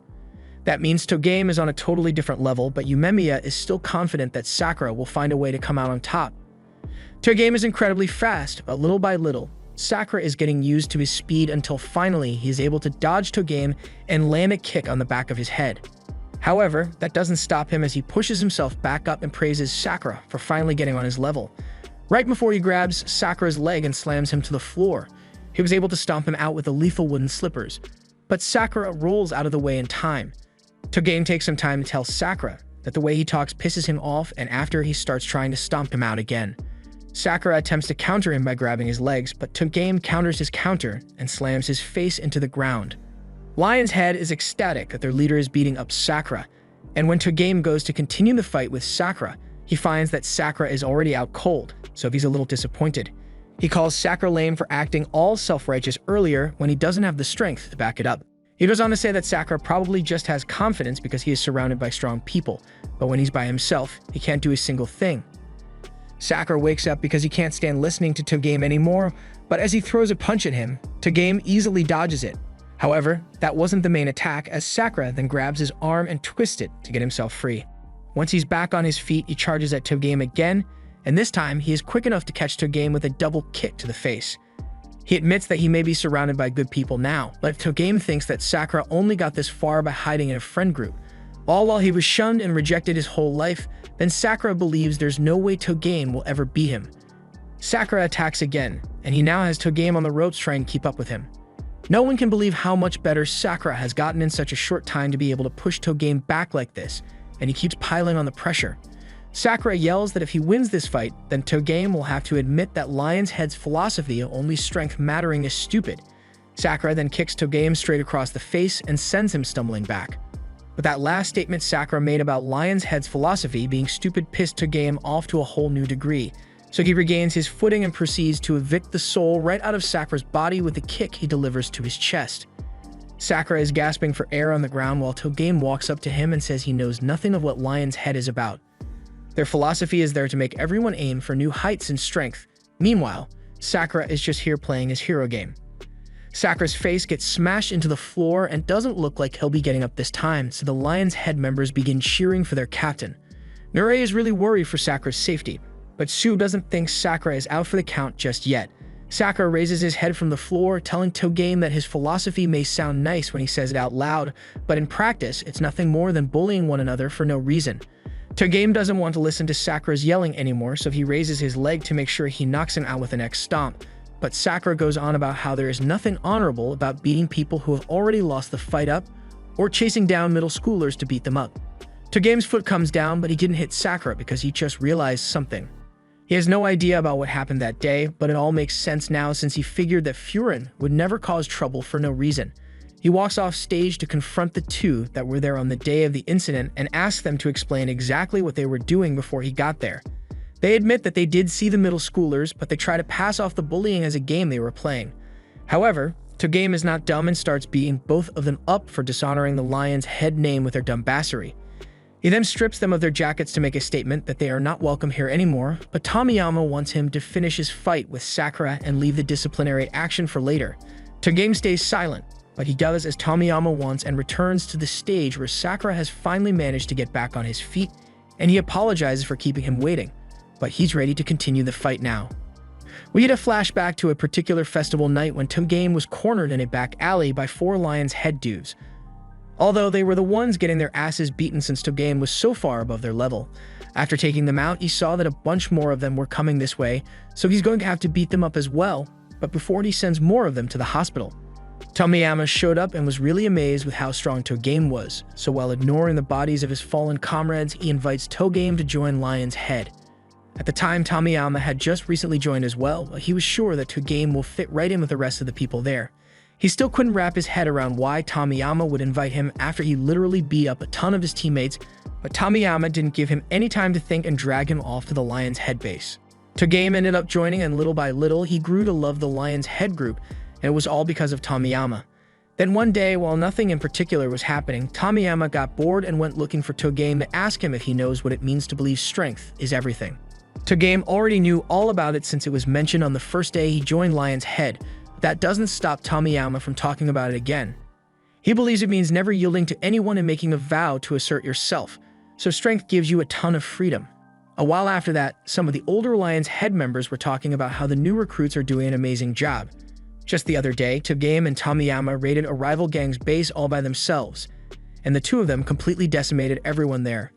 After they were done with that, they returned to the rest of their group, and it looks like the only reason they attacked the rival gang was to get revenge for what they did to Kanuma. The others can't believe they actually took them on by themselves. But Tomiyama couldn't back down from a challenge like this because he aims to become the coolest person in the world. Togame explains that Tomiyama believes strength is meant to be freeing, so he's trying to become free by achieving overwhelming strength. He says he and Togame are in a race to see who can become the most free person, and he invites everyone to join him on his quest for true freedom. Togame was never good at driving with people, but at least when he was with Tomiyama, he could fit in with the group. He really had fun, so he thought that if Tomiyama became the leader, then the whole group would become better as a result, but he turned out to be wrong. After Tomiyama became the leader and achieved his goal of becoming the strongest and by extension, the most free he has ever been, he realized that it's lonely at the top, so he wanted to try making the whole team as strong as he was so that he could have equals around him. Togame was a bit taken aback by this sudden statement, but he assumes Tomiyama just wants to train everyone to become as strong as possible, so it may not be a bad idea. However, when some members come running up to tell their leaders that one of their guys got jumped, while Togame's first instinct was to get ready to go avenge the guy, Tomiyama takes a different route and attacks the guy who already got jumped. He says the reason he did that is because the guy got beaten, which means he must be weak, and the weak don't deserve to be a part of Lion's Head. Tomiyama then turned to Togame for approval, and this was when Togame realized he never should have made Tomiyama the leader. He tries to explain that what he is proposing won't make the team stronger and all, but Tomiyama wasn't in the mood to listen. He is currently the leader, which means he is the one who makes the rules, and if Togame can't accept his rules, he is free to get out of Lion's Head. Togame realized there was no changing Tomiyama's mind, but he still looked up to him, so he asked to add one condition. He will say what Tomiyama is thinking and be the one to take the jackets from the people Tomiyama wants gone, so he asks that he keep smiling like he usually does since he can't have his role model become a dictator. Togame chose to sully his own image to preserve Tomiyama's, all in the hope that he would one day come back to his senses. Back to the present, Togame's fight with Sakura is still going on, but while Sakura is currently winning, he can tell that Togame isn't giving this fight everything he's got anymore.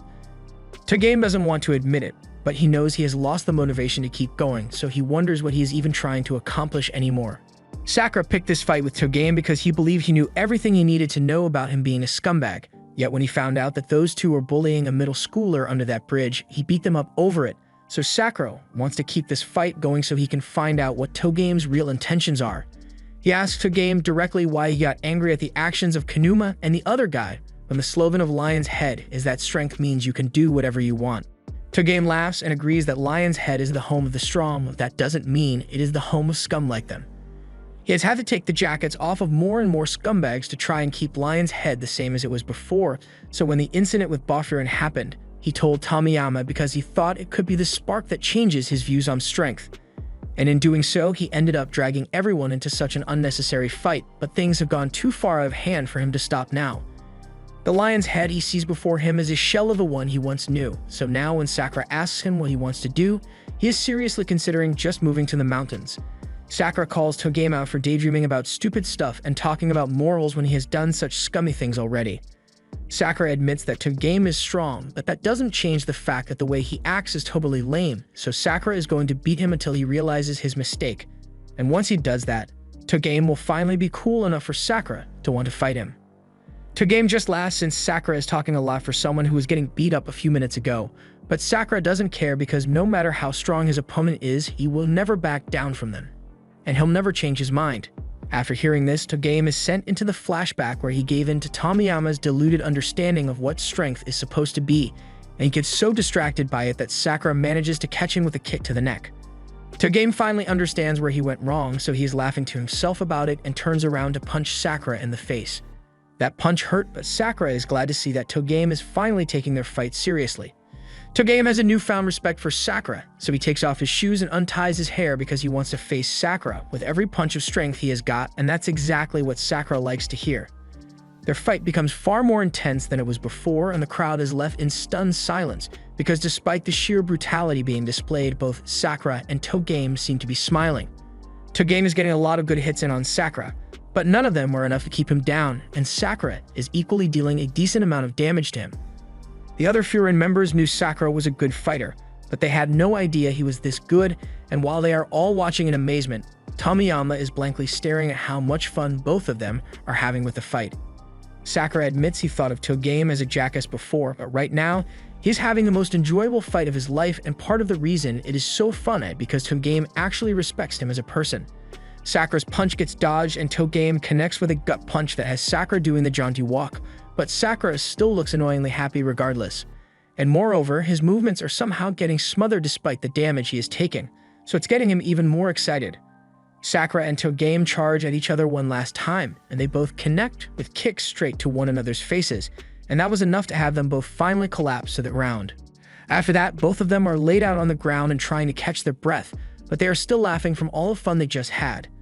Togame never knew fighting could be so enjoyable, and neither did Sakura, since he has never experienced anything like this before, but the fight has gone on long enough, so Togame suggests they finish things once and for all.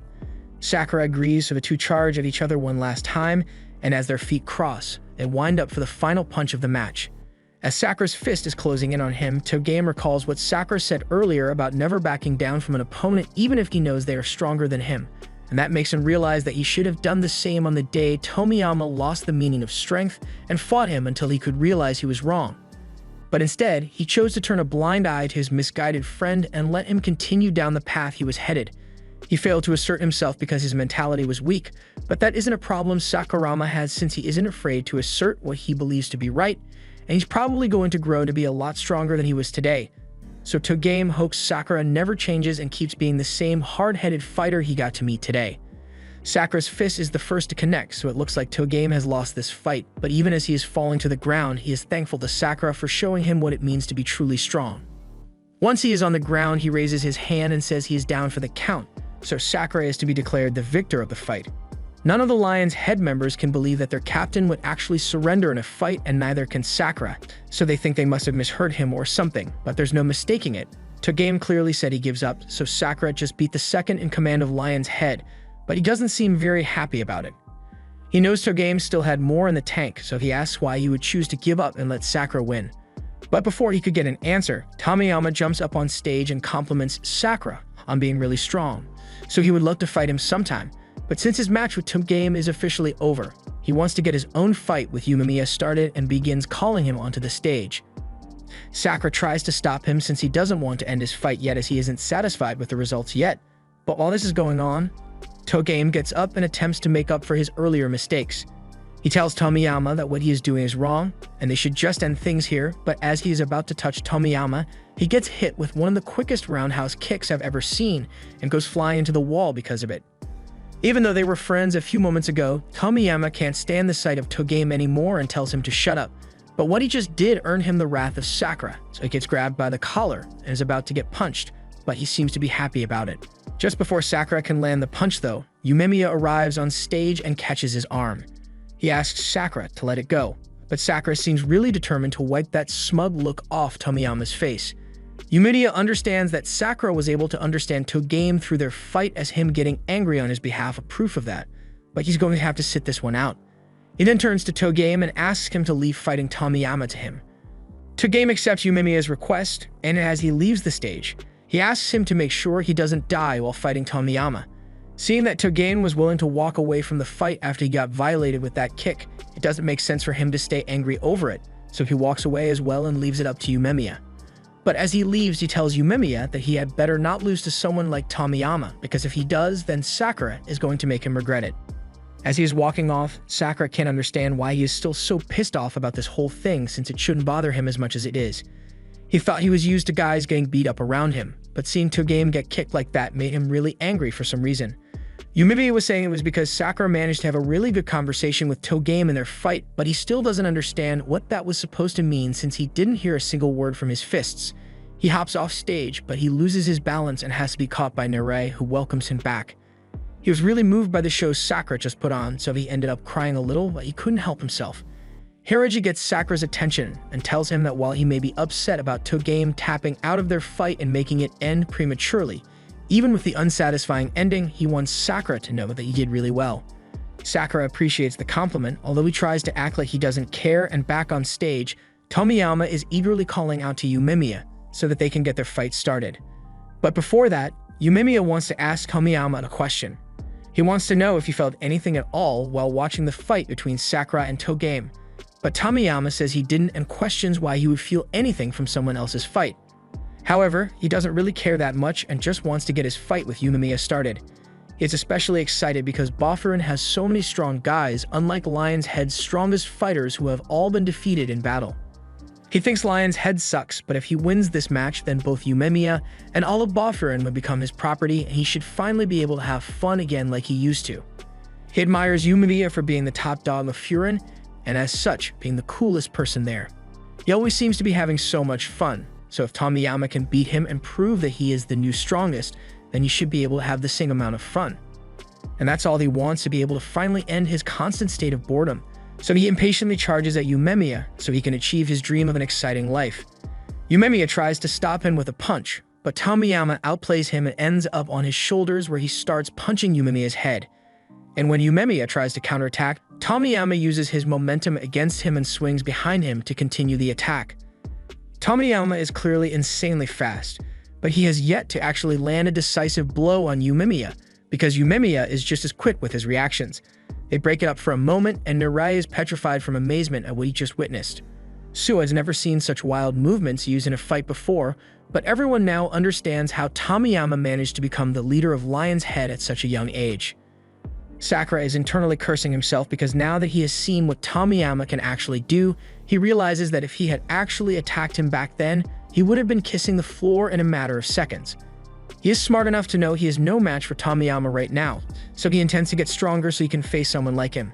Back with Yumemiya and Tomiyama, neither side has made much headway in the fight, as in spite of Tomiyama's monkey-like agility, Yumemiya still has a counter for everything he has been thrown so far. In the middle of the fight, Yumemiya tells Tomiyama that he won't find the happiness he is looking for by thinking about what he doesn't have and trying to take things from other people. But his words just make Tomiyama mad because he doesn't understand what Yumemiya means. He jumps into the air to attack again, but this time Yumemiya has unlocked his One Punch Man skill tree, so Tomiyama sees a death sentence hurtling in his direction. He manages to barely dodge the punch, but the sheer pressure from it still left him with a nasty nosebleed. Yumemiya now realizes that there is no way Tomiyama is going to understand what he means, but if he is incapable of grasping the concept Yumemiya is trying to teach him, then there is no way he will ever be able to win this fight. As the fight between Tomiyama and Yumemiya continues to heat up, Tomiyama uses his speed advantage to slip between Yumemiya's legs, and once he is behind him, he grabs hold of Yumemiya's jacket and pulls him back for a straight foot to the back. But despite what should have been a devastating blow, Yumemiya is not fazed by it in the slightest and turns around to deliver another death punch to Tomiyama. Tomiyama is able to react and dodge out of the way once more, but he can't understand what he's doing wrong since he was so sure that he was landing solid hits on Yumemiya, but he doesn't look like his health bar is going down at all. Yumemiya explains that it is because Tomiyama's punches are light, but Tomiyama finds this to be really insulting.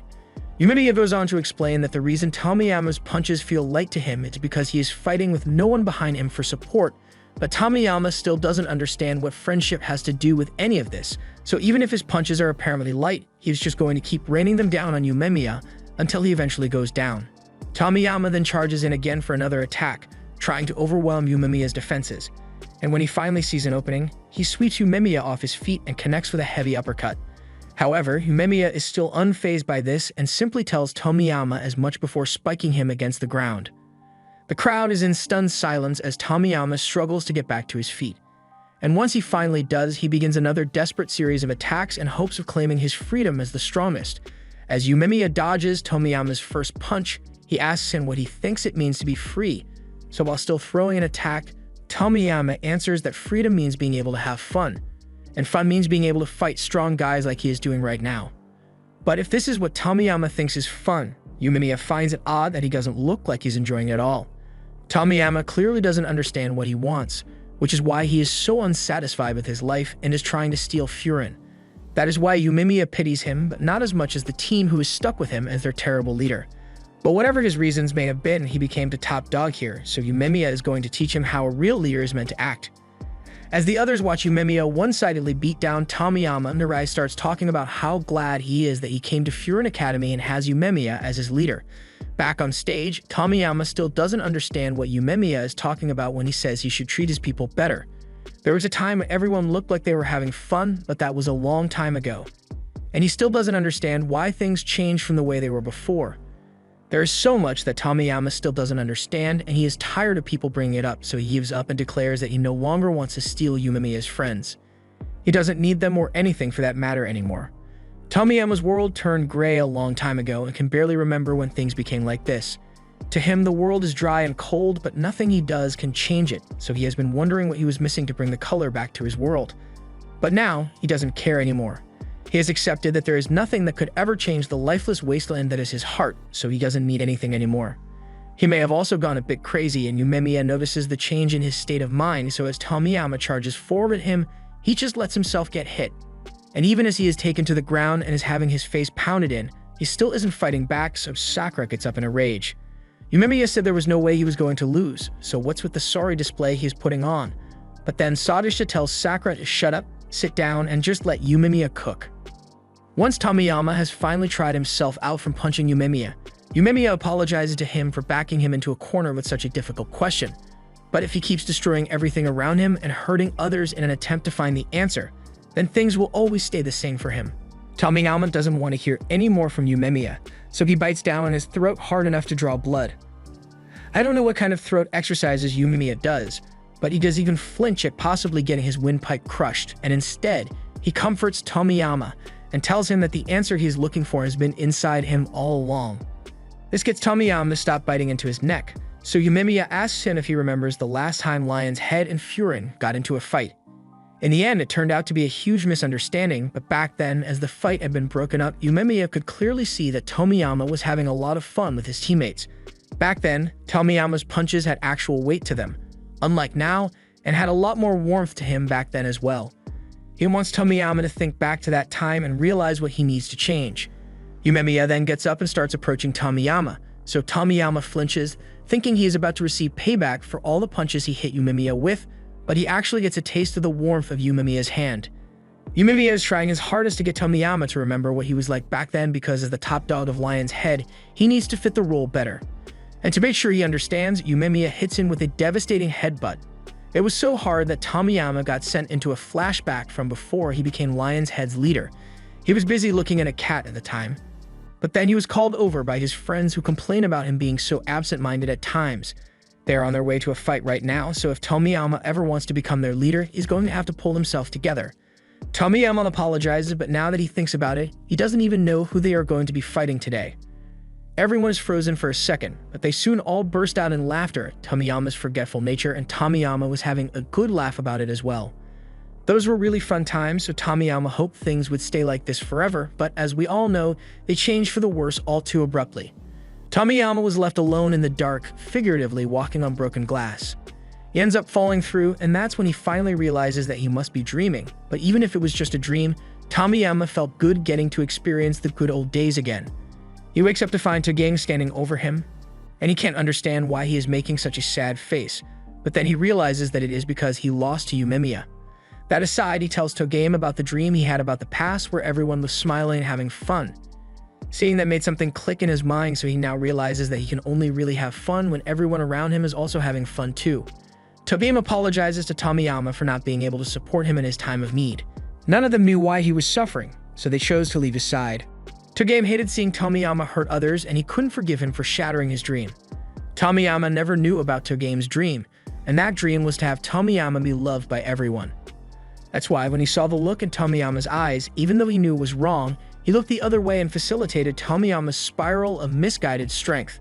But after getting to fight Sakura and learning of his ideals to never back down, he realizes that as a member of Lion's Head, he should have confronted Tomiyama right then and there to make his feelings known. He once again apologizes for not talking to Tomiyama and leaving him alone to face his confusion. Because he wasn't able to be there for him, Tomiyama ended up losing the thing that was most important to him. Tomiyama tells Togame that he worked so hard to become top dog because he thought it would make him have more fun than ever, so it was like chasing after a treasure chest at the top of a hill. He was so excited to get there because something amazing was bound to happen once he did, but as he reached his goal and opened the chest, all he found was a big fat pile of nothing. He felt nothing and had nothing left to look forward to, so he was scared. He felt hollow inside, and no matter what he did, that emptiness was never filled. He knew he had to do something to fix this, but he had no idea where to start, and over time, his world grew darker and darker. After struggling with it for a long time, he eventually began to blame the team as a whole for his lack of fun. He rationalized that it was because the team as a whole was weak that he was not having any fun, so his reasoning led him to believe that if he made sure only strong people were allowed to be in Lion's Head, then they would all be free and able to have fun together. He assured Togame that he is not responsible for anything that Tomiyama lost because he can now see that he was the one who threw away the good friends he had. Thinking back to how he always used to laugh to his heart's content with everyone around him, he had always been free, but he just couldn't recognize what he had until he lost it. And even worse, he was the one who destroyed it with his own hands. If not for Togame, there probably wouldn't have been anything left of Lion's Head by now. Togame doesn't want to take credit for anything, but Yumemiya told him not to hurt the people close to him. He apologizes for all the hurt he must have been put through and thanks him for still trying his hardest to keep things running with a misguided leader like Tomiyama. He can't begin to imagine how hard it was to bear, so he apologizes over and over as tears start to stream down his face. Eventually, he gets up and thanks Togame one last time for everything he has done for him, but it is time to put an end to this and make things right. He walks over to Yumemiya, who has been standing at the edge of the stage, and takes off his jacket to the shock of everyone there. Tomiyama lost the match fair and square, so he is stepping down as the leader of Lion's Head and handing control over to Yumemiya, just like they had agreed upon when this duel was arranged. He asks Yumemiya to please take good care of everyone here for him, but Yumemiya never wanted to take Lion's Head to begin with. That stupid bet was all Tomiyama's idea to begin with anyway, so he never had any intentions of actually taking Lion's Head if he won. Besides, he doesn't want to have to deal with a bigger team because he already has his hands full with all the hierarchy stuff, and he really hates boring things like that. But since Tomiyama is insisting, Yumemiya offers an alternative instead. From today onwards, they'll all just be friends with each other, and they can just call today's fight a group hangout session or something. With that, he addresses the crowd and thanks them all for coming out to watch the fight. The crowd is completely confused, but for the first time in a while, Tomiyama is able to genuinely laugh at how hilarious Yumemiya is. And now that everything is settled, Yumemiya calls for everyone to pack up and head home. After that, Yumemiya asks if there are any good takeout places nearby, and when asked why he wants to know, Yumemiya simply answers that it's because he wants to throw an after party to celebrate the end of the tournament. So after they leave the theater, everyone heads up to the roof where they lay out some cardboard and have a banquet. Yumemiya loves the quality of food, so he immediately starts scarfing everything down while the others take moderate bites. Mirai can't believe they all still have appetites after what they went through, and neither does Sue, who hasn't touched any of the food, so Mirai is glad he's not the only one here with who lost his appetite. Although Sue says he's just not eating because he's on a diet. Meanwhile, Sakura is trying to understand why Yumemiya is able to calmly eat with Tomiyama after the fight they just had, if you can even call what Tomiyama was doing fighting. Sakura knows he could never forgive someone for that kind of behavior, yet Yumemiya doesn't seem to care. In fact, he's more worried about the fact that Togame hasn't eaten anything yet, so he asks Togame if everything's alright. Togame has been thinking a lot, so he puts his plate down and bows his head to everyone to apologize. Everything about this tournament arc was caused by him, from the initial confrontation to the deterioration of the Lion's Head group as a whole. Tomiyama also feels like he's responsible for everything, so he bows his head as well to apologize for what he has done. Since they are apologizing, Yumemiya leaves the choice of whether to forgive Togame and Tomiyama up to Sakura, as he clearly still has his grievances with them. Togame says he is willing to accept any punishment that Sakura gives him, and Sakura still doesn't like what Togame did them they first met one another, but he also realizes that Togame isn't all bad after their fight, so Sakura just tells Togame to make sure he becomes a decent person from now on. Togame promises, so Yumemiya declares that the matter is officially settled and he goes back to eating. Yumemiya seems to be having a lot of fun, so Tomiyama asks him how he always seems to be enjoying himself as top dog of Furin. Yumemiya answers that it's because he loves eating good food, but it's only really fun when he gets to do it with his friends and chat about funny stuff. That's why he's having so much fun right now, and it has nothing to do with him being top dog at all. Tomiyama understands what Yumemiya means since he recalls how much fun he used to have before he became top dog of Lion's Head, but he mistakenly thought he would have more fun if he rose up in the ranks, so he doesn't know why he couldn't figure out that he already had everything he needed. Yumemiya tells him it's not his fault since people are naturally inclined to not realize how good they have it until they lose everything. But thankfully, Tomiyama realized his error before he lost everyone he held dear, and Yumemiya is glad Tomiyama can have fun again. Tomiyama still has one more question for Yumemiya and asks why he chose to become top dog of Furin, even though he knew it wouldn't be any more fun than his normal status.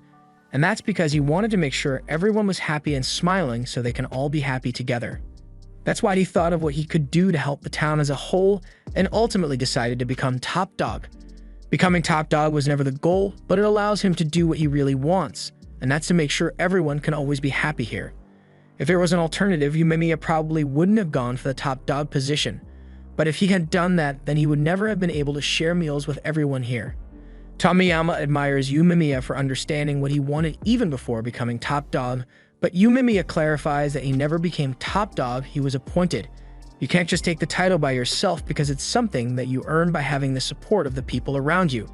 They all believed in the goal Yumemiya was working towards and helped him achieve it, so no matter how hard or unfair things get, he swears that he won't let them down. After their meal is over, Yumemiya says goodbye to Tomiyama and Togame, telling them that he had a lot of fun here and he'd love to have them visit Furin sometime. As a parting gift, Yumemiya offers Tomiyama a bread roll he happened to have in his pocket, and Tomiyama accepts the gift happily. As Yumemiya and the others leave, Tomiyama and Togame are left alone, and Tomiyama begins talking about how he knows apologizing won't fix the damage he has done, but he doesn't know what to do in order to make things right, or if he can still make things right at all. And he really doesn't want to lose his friends. Togame understands how Tomiyama feels since he has done terrible things as well, and he can't make up for it all by simply apologizing, but that is just more of a reason why he needs to face his mistakes. He'll be right there beside Tomiyama, so he suggests that they both work together to fix things no matter how hard it is. Back on Buffer and Turf, the kid that was saved at the start of this whole mess has been waiting outside Koto's cafe, and as soon as he sees the guys returning from battle, he takes off running in their direction. Yumemiya can't believe Sasaki has been waiting here this entire time, but he tells him that there's no need to worry since the job's been done. They all head into the cafe, and Konoha was expecting to have to bust out the bandages after the fight they must have had, but she's surprised to see that everyone has already been patched up, except for Sue since he didn't let Kanuma touch him even once.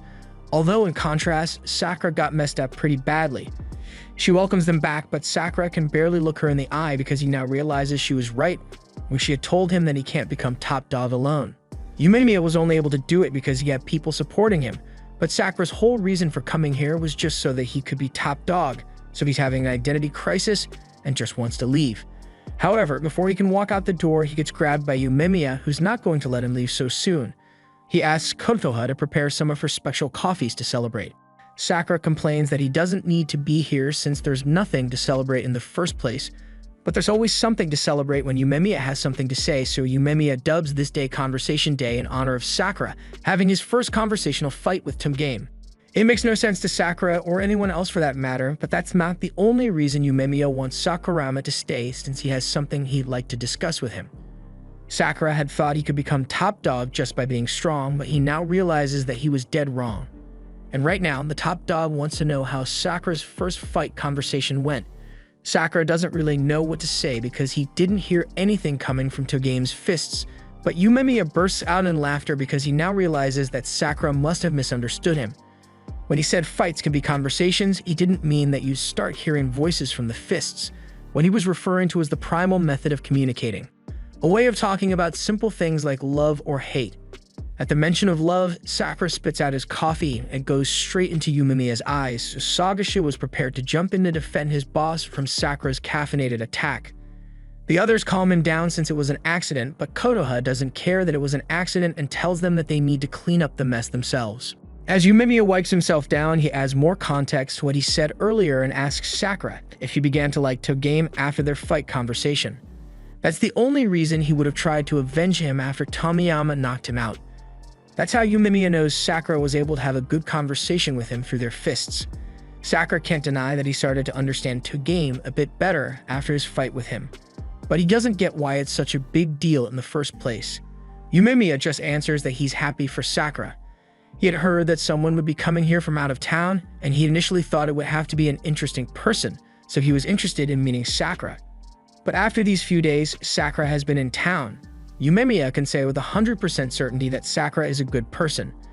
And when a good person like Sakura comes to town, Yumemiya is always happy to celebrate.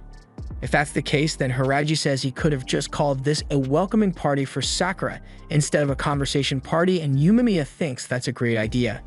Sakura still can't believe the people here are so accepting of him, and especially how Yumemiya is able to pull to his side so easily. Sakura came here to take the top dog title from Yumemiya, but now he knows that he can't do that. It's never been accepted by anyone before, which is why he vowed to get strong all on his own. He came here so that he could become number one and feel validated in his lonesome pursuit of strength. But it turns out that you need the support of others to even become top dog, and since Sakura can accept other people, he'll never be able to become number one. Narei stops Sakura right there and corrects his statement about not being able to accept others, because yesterday, when he first met Narei, despite him getting beaten up, Sakura still said Narei wasn't lame, which made him really happy. Narei ended up forgetting the rest of what he wanted to say, but Sakura still got the message though. Yumemiya then asks Sakura if he knows what it takes to have a conversation with your fists, and Sakura doesn't know, so Yumemiya explains that you need to want to face your opponent and want to get to know them. And Sakura was able to do that. Yumemiya isn't saying Sakura needs to accept everyone around him all of a sudden, but if he wants to learn to accept people, he at least needs to start by facing them first. The fact that Sakura was able to do that with Togame is proof that still wants to accept that people around him can be good. And if he can come to accept people, then he'll be able to achieve anything he wants, even becoming top dog. The warm smiles of the people around him reassure Sakura that not all people are as bad as he thought, but it's still really embarrassing for him. So he blurts out that when he becomes top dog, that it would mean he defeated Yumemiya, and while that's certainly true, Yumemiya just laughs and says it's a problem for the future him to deal with. Just then, Sagisha gets up and lifts a chair to throw at Sakura since he has been getting jealous of all the bonding Sakura has been doing with Yumemiya. Hiraji is holding him back, but Sakura is totally ready to fight if Sagisha wants to, and Konoha just yells for them to take it outside if they really want to fight. The next day, Sakura walks out into the street and he's still feeling the effects of his fight yesterday, but the only thing on his mind right now is the advice Yumemiya gave him about trying to get to know the people around him. As he's walking, Suwa and Narei come up from behind to greet him, and this leaves Sakura totally shocked. They had been calling out to him for a while now, and they didn't mean to startle him, but Shu finds Sakura's reactions to be hilarious anyway. They all walk to class together, but as they go through the halls, Narei notices that everyone seems to be staring at them, so he's getting a bit nervous. Suwa says it's perfectly normal for people to stare after what happened yesterday, and Sakura doesn't care what others think of him in the first place, so he just ignores them and opens the class door. However, as he does this, he immediately gets swarmed by dozens of students who all want to hear about the fight Suwa and Sakura had yesterday, but neither Suwa nor Sakura wants to deal with explaining everything, so they dump the task onto Narei's shoulders. However, as Narei is about to give a detailed account of everything that happened, one guy from the back of the class asks to be included in the conversation. It's the guy who was working out in class when Sakura first got here, and Mirai recognizes him as Tsuge. According to Narei, Tsuge may be a bit strange, but he has just as much skill as Su or Sagishita, so he's no joke. Tsuge ignores Sakura and starts asking Su if he's finally ready to give him the answer he has been asking for. Su still doesn't want to answer him, and Tsuge is okay with that for now since he also has something he wants to ask Sakura. He then proceeds to flex his muscles and asks Sakura what his virtue is. Tsuge always asks every guy he meets this question, and he feels it's important because every man has an ideal that they live by, so he wants to know what that is. Narei understands what he means since he is also obsessed with gathering information about the people he likes. For instance, he knows that Tsuge always wears his right shoe first and drinks nothing but protein shakes. Tsuge is creeped out that Narei knows so much about him despite them having never met before, but he can respect the commitment to stalking, so he takes a liking to Narei. Sakura thinks Tsuge is weird, so he has his doubts that he is actually strong. However, Su can guarantee that Tsuge is really strong, although he doesn't like the guy much either. Since people had gathered around to hear Sakura's story, Tsuge suggests that they all hang out after school to talk about virtue instead. However, all of a sudden, everyone seems to be really busy, so they decline and walk away. Sagisha then walks into the room, but he takes one look at Tsuge and decides he wants no part in whatever he's got going on, so he turns and goes straight to his desk. Tsuge asks the three to join him instead, but Sakura and Su don't want to go either. However, Narei drags them along anyway, and they all later arrive at Tsuge's favorite restaurant. The place looks like a lucha ring, so Sakura doubts there will be anything tasty here to eat. But as Tsuge shows him one of the menu items, he realizes the food actually looks pretty good. Tsuge asks if Sakura really likes food, because if so, that could be his virtue, but Sakura tells him he doesn't have any particular interest in food. Tsuge sees that Sakura doesn't feel like talking about his virtue, so he just asks him to fight instead. This catches Sakura's attention, but Suge isn't mad or anything. He just remembers how cool Sakura looked when he declared that he would become the top dog of Furin, so there's no way he doesn't have some kind of virtue in him. But if he doesn't want to talk about it with words, then Suge wants Sakura to tell him with his fists instead.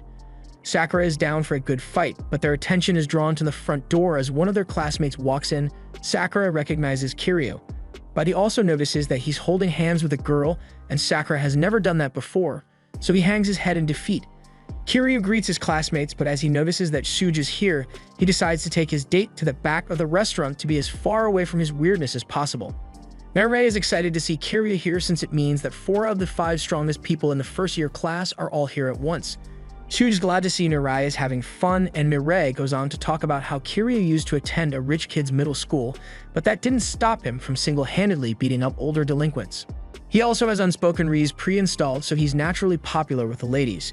In fact, Mireille wonders if the girl he brought with him might be his girlfriend, but Sakura doesn't want to hear anything about romance and insists that he only wants to learn about how strong Kiryu is. And Suge proceeds to yell out to Kiryu and tell them that Sakura wants to know more about him. Kiryu turns back to make eye contact with Sakura, and he doesn't mind talking with him, but it's going to have to be later since he's still in the middle of a date right now. Suge doesn't seem to get the hint, so he keeps pestering Kiryu to join them for a chat now, also inviting the girl to join them. But she seems pretty scared, so Kiryu tells Suge to knock it off. He knows Suge doesn't mean any harm, but he's built like a truck, so if a guy like him starts yelling out of nowhere, it'd obviously scare people, and if he doesn't learn to adjust his behavior, he's never going to be popular with girls. Suge realizes his mistake and sincerely apologizes for scaring the girl, but since she's already been frightened, Kiryu suggests that they go to another restaurant instead. Suya feels bad about scaring the girl since it goes against his own virtue, but before he can elaborate further, they notice a commotion going on outside. By the front door, Kiryu and the girl have been surrounded by a gang, and when the others come out to figure out what's going on, Kiryu informs them that he saw a guy harassing a girl, so he knocked him out and brought the girl here with him. But I guess the guy wanted revenge, so he went and brought his friends to track Kiryu and the girl down. It looks like Kiryu was just helping the girl out, so Suge grabs his shoulder and starts telling him how awesome he thinks he is. His virtue must be being considerate to girls, but while Suge is still going on and on about virtue, Kiryu tells him that now is not the time to be distracted. But Suge doesn't listen, so Kiryu is about to get attacked from behind. Luckily, Sakura intervenes and knocks the assailant down with a kick. If there's one thing Sakura hates, it's people who go for jumping tactics in a fight, so he's not going to let them get away with it. Suge agrees with Sakura, so both of them are ready to face the mob together, and for her own safety, Shu asks the girl to stand back so she doesn't end up becoming a hostage or something. He'll be sitting this fight out, but he assures her that those 3 are more than capable of handling a fight like this. Suge asks Sakura if he wants to sit this one out as well since he is still injured from his fight yesterday, but Sakura never backs down from a fight. As the mob attacks, one goes straight for Suge with a punch, and Suge gets knocked straight down. But as the guy goes for his second punch, Suge catches his hand and lets everyone know that he always lets his opponent get the first hit in battle before he fights back. He then suplexes the guy in the most flashy way possible because his virtue is to always take the spotlight. Sakura thinks that's stupid, but Suge was always weird to begin with, so he just keeps fighting. All of a sudden, one guy comes flying at Sakura from behind, so he quickly turns around to kick the guy away, and afterwards he complains to Kiryu about him sending people flying in his direction. Kiryu says he thought it would be quicker if he just sent the attackers in Sakura's direction, so as another guy tries to sneak up on him, he sends the guy flying towards Sakura. Since it's basically only Sakura and Suge doing the fighting, Mireille wonders if Kiryu is just pushing people their way because he enjoys it, but Sue thinks it's more so because he wants to keep the attackers far away from the girl and Mireille who can't fight at all. He tells Kiryu that he doesn't have to worry about it though since he's here to protect them. And as one guy tries to go after the others, Sue gives him a first-class ticket to the floor. With all the bases covered, the fight ends in an overwhelming victory for the Furin boys, and since the fight is over, Suge tells Sakura he can say the slogan now. Sakura doesn't know what he's talking about, but it's understandable that he doesn't know the slogan since it has only been 3 days since he got here. So Suge tells him to memorize what he's about to say. Anyone who causes pain, destruction, or holds evil intentions in their heart will be purged by Bafurin without exception. And to really let the message sink in, Kiryu goes up to the guide who started this whole mess and warns him of what will happen if he does something stupid like this again.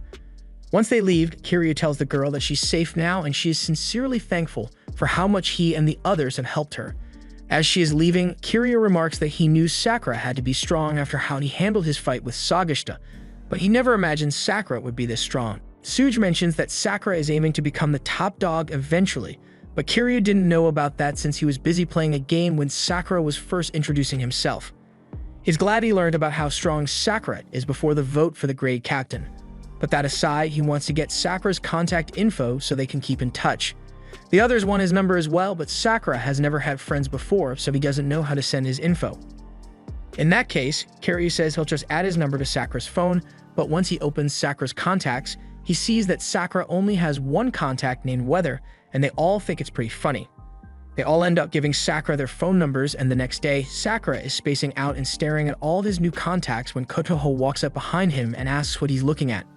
Sakura gets startled and drops his phone, so Kotoha apologizes for sneaking up on him like that. But as she goes to pick up his phone for him, she notices the contacts and decides to add her phone number to it. Sakura acts like he doesn't care, but he's glad to have another addition to his contact list. He then notices he's in a group chat with all the other guys, so he wants to ask them about the grade captain thing Kiryu had mentioned yesterday, but he's not used to texting, so he can't find the right time to jump in with his question. So instead, he just eats his food and goes to class to ask them directly. He's new to texting, so Sue can understand why Sakura wouldn't be able to get the hang of it so soon, but they'll be hearing about the grade captain soon enough. A moment later, the three leaders of the second year come in. Enomoto, Kusumi, and Kaji, and Mirai is really excited to see them. Enomoto tells everyone that he doesn't care how they do it, that they need to decide on who will be their grade captain right now. The grade captain is the one who is responsible for the class, so basically it's the person at the top of the class.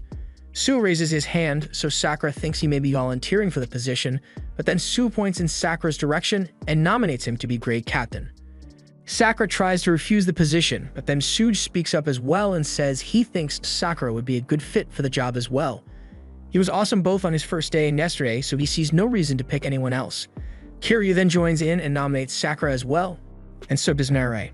Sakura appreciates the confidence they have in him, but he thinks someone like Sagashita would be better suited for the job.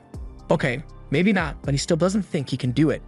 In the first place, he has no idea how he would even handle a role like that, plus, compared to the rest of them, he is still an outsider. But a background character tells him that it doesn't matter if he's an outsider since all of them already accept him for who he is, and besides, 3 of the strongest people in class already want him to have the position, so no one is going to complain about it. If Sakura takes the job, Sue says he will take the secondary position, and as for the third position, Mirai can handle that.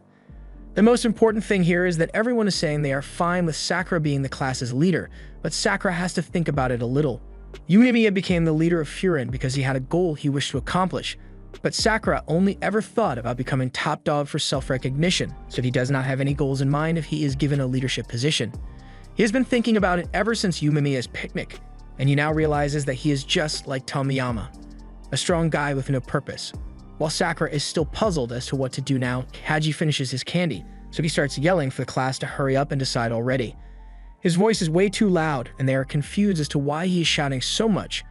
But then one of the other guys takes his headphones off, and without music blasting in his ear, Kaji can now speak normally.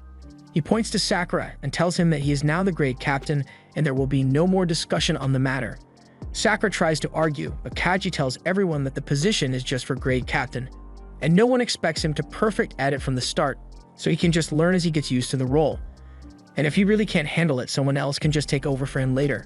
Sakura doesn't get why Kaji thinks he gets to decide, but to his utter shock, he is informed that Kaji is actually the grade captain for the second-year students.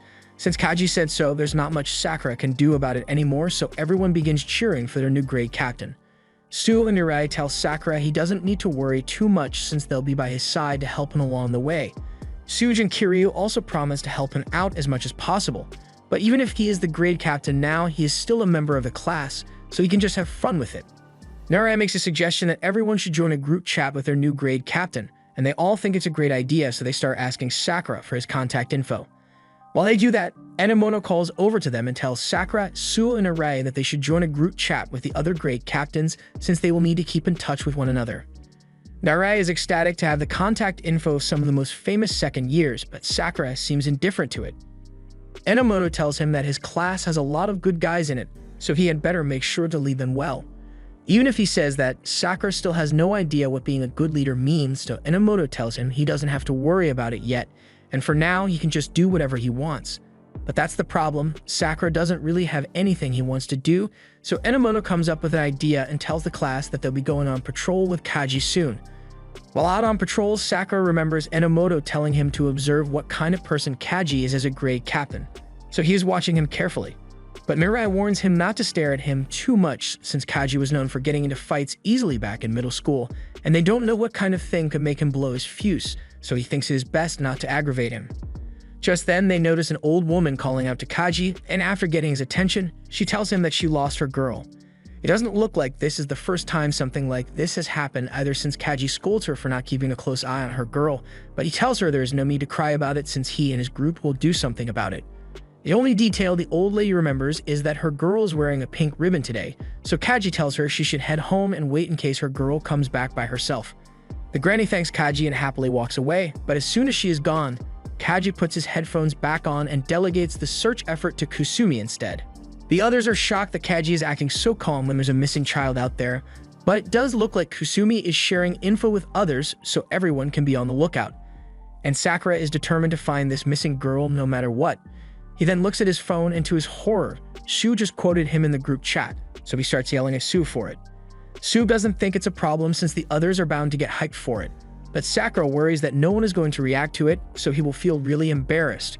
However, he was worried for nothing as a bunch of his classmates immediately respond and start cheering him on to do his best to find the girl. But just as he is about to begin looking, he gets smacked on the face by a cat. At the same time, Enomoto comes running around the corner and tells Sakura to help him catch that cat, but Sakura doesn't understand why he wants the cat caught, so Enomoto explains that the cat is the girl the old lady is missing, Risa. With the new information, they begin chasing down Risa, but Risa climbs up a building, so there's nothing Enomoto or Mirai can do to reach her anymore. However, Sakura isn't out of options yet as he is able to parkour his way up the side of the building. The others are amazed by what Sakura is capable of, but as they still need to catch the cat, Enomoto tells the others to run ahead so that they can cut off Risa's escape route. Sakura is still chasing after Risa on the rooftops, but then she goes back down to the ground, so Sakura jumps down as well and starts running through the alleyway. However, as he is about to exit, he nearly hits a delivery worker, so he does a stylish flip over him to avoid a collision. Sakura proceeds to chase Risa all over the neighborhood, but Risa eventually jumps off a bridge and into the river, and Sakura isn't willing to go that far to catch her. However, Kaji on the other hand immediately jumps into the water to get Risa. Enomoto catches up to them, and since Kaji has Risa secure, he orders some guys to go get the granny and a towel for Kaji when he gets out. By the end of the day, Risa is safely returned to the granny, and she is really thankful to Kaji for helping her find her cat, but he just tells her that she shouldn't let this happen again. Kaji seems way more proactive as a grade captain than Sakura had initially thought, so he walks up to him and asks what his goal was for becoming grade captain. Sakura assumes Kaji must have had a reason for taking the role, but he doesn't really have a goal in mind. In fact, he never wanted the job to begin with, but his friends asked him to do it since they thought he would be great for the role, so he did it. It's the same as what happened to Sakura. But if that's the case, then Sakura says there's no reason for Kaji to keep being grade captain if he never chose the job to begin with, but this sets Kaji off. He looks really mad and looks like he's about to unleash his rage on Sakura, but he stops himself and takes some candy to calm himself down. He then tells Sakura that there are a lot of things he can't do on his own. Kaji can't round people up as well as Enomoto can, and he can't communicate with others like Kusumi, and even with his shortcomings, others still rely on him, so he does his best to live up to their expectations of him. Sakura didn't think it was fine to have no reason to be leader, but then again, Kaji's reason might be because he wants to live up to the expectations of those around him. He is still pondering his revelation when Mirai comes up behind him and offers him a treat they got as a reward for helping. Sakura was startled, but he accepts the dango, and while he is eating, Mirai begins talking about how amazing Sakura was when he started parkouring all over the place. Since they were chasing a cat, they would normally have lost sight of Risa almost immediately, but he knew they could count on Sakura, and Sakura is glad to know people appreciate him. The next day, Sakura heads into Kotoa's cafe, but he collapses at the door while carrying an old lady in. Kotoa goes to check if he's alright, but Sakura says he is fine even though he clearly looks sleep-deprived. He has spent the whole night thinking of what he could do to live up to everyone's expectations, but he can't let Kotoa know about that. Out of nowhere, Kotoa asks if Sakura's class has decided on their grade captain, and by the reaction Sakura gives her, she realizes that he must get the one who got the job. She thinks it is a good thing, but Sakura doesn't think anything good can possibly come from having a grade captain who doesn't know what he is doing. Since Sakura isn't confident in his ability to be a good grade captain, Konoha tells him he can just start by doing the things he is capable of doing. For instance, he could start by learning the names of everyone around him so he can show them that he cares, and now that he thinks about it, Sakura has never actually called anyone by their real name since he got here. But when Konoha and the granny start trying to get him to call them by their names, he gets embarrassed and runs away. Sakura has trouble when it comes to forming close relationships, but he decides to give Konoha's suggestion a try, so he asks Narei to tell him the names of all his classmates. Narei begins listing them off, but there are too many people for Sakura to memorize all their names at once. Still, it shows great initiative that he is at least trying. Just then, they hear an announcement from Yumemiya, who's calling all the grade captains to the roof for a meeting. It's really early in the morning, so once they get there, Sakura asks Enemono what's so important. Enemono explains that it's a way for all the different grade captains to meet each other, although most of them already know each other anyway. Sakura can't believe he now has to memorize the names of all the people here as well, but Narei promises to help him if he doesn't remember someone's name.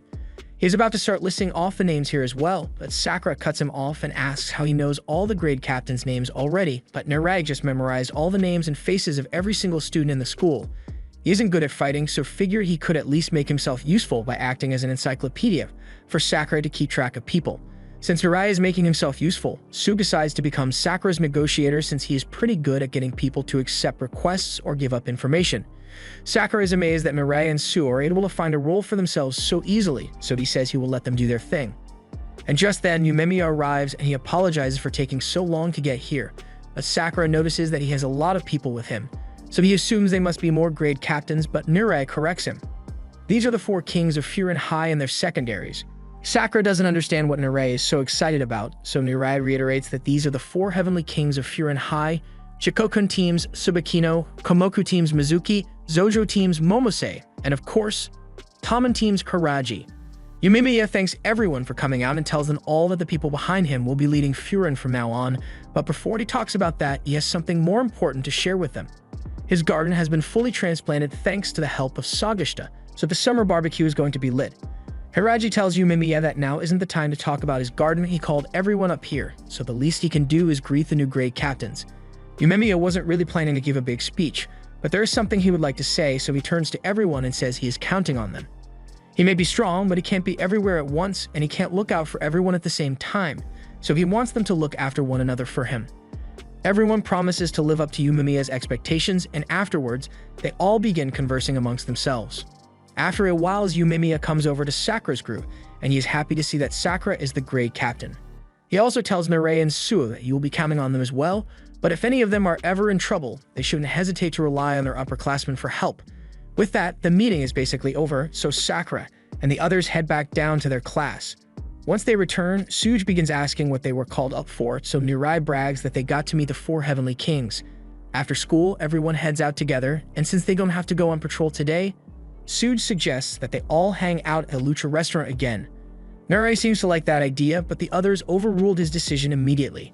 Just then, Sakura notices a couple of guys walking through the streets in matching white jackets, and they look pretty menacing, so he asks them if they are looking for something. The leader of the 3 days, they just so happen to be looking for a guy from Furin, but none of them are the person they are searching for, so they turn around to leave. As they walk away, Sue recognizes the logo on the back of their jackets as one belonging to the group known as Keel. Sue doesn't know much about them, but he knows there's nothing but bad rumors about them. Just then, they all hear an old lady scream at the top of her lungs as she looks into an alley and finds Anzai completely battered and bruised. Eventually, Anzai regains consciousness and sees everyone worriedly standing over him, but after they bring him inside and ask what happened, he makes up a lie about getting chased by a giant dog until he knocked himself out. No one is buying that story at all, even Sakura, so they ask Anzai to tell them what really happened, but he doesn't want to talk about it for some reason and makes up an excuse to leave. Before he leaves, Sue asks him if this has anything to do with the Keel guys that were around here earlier.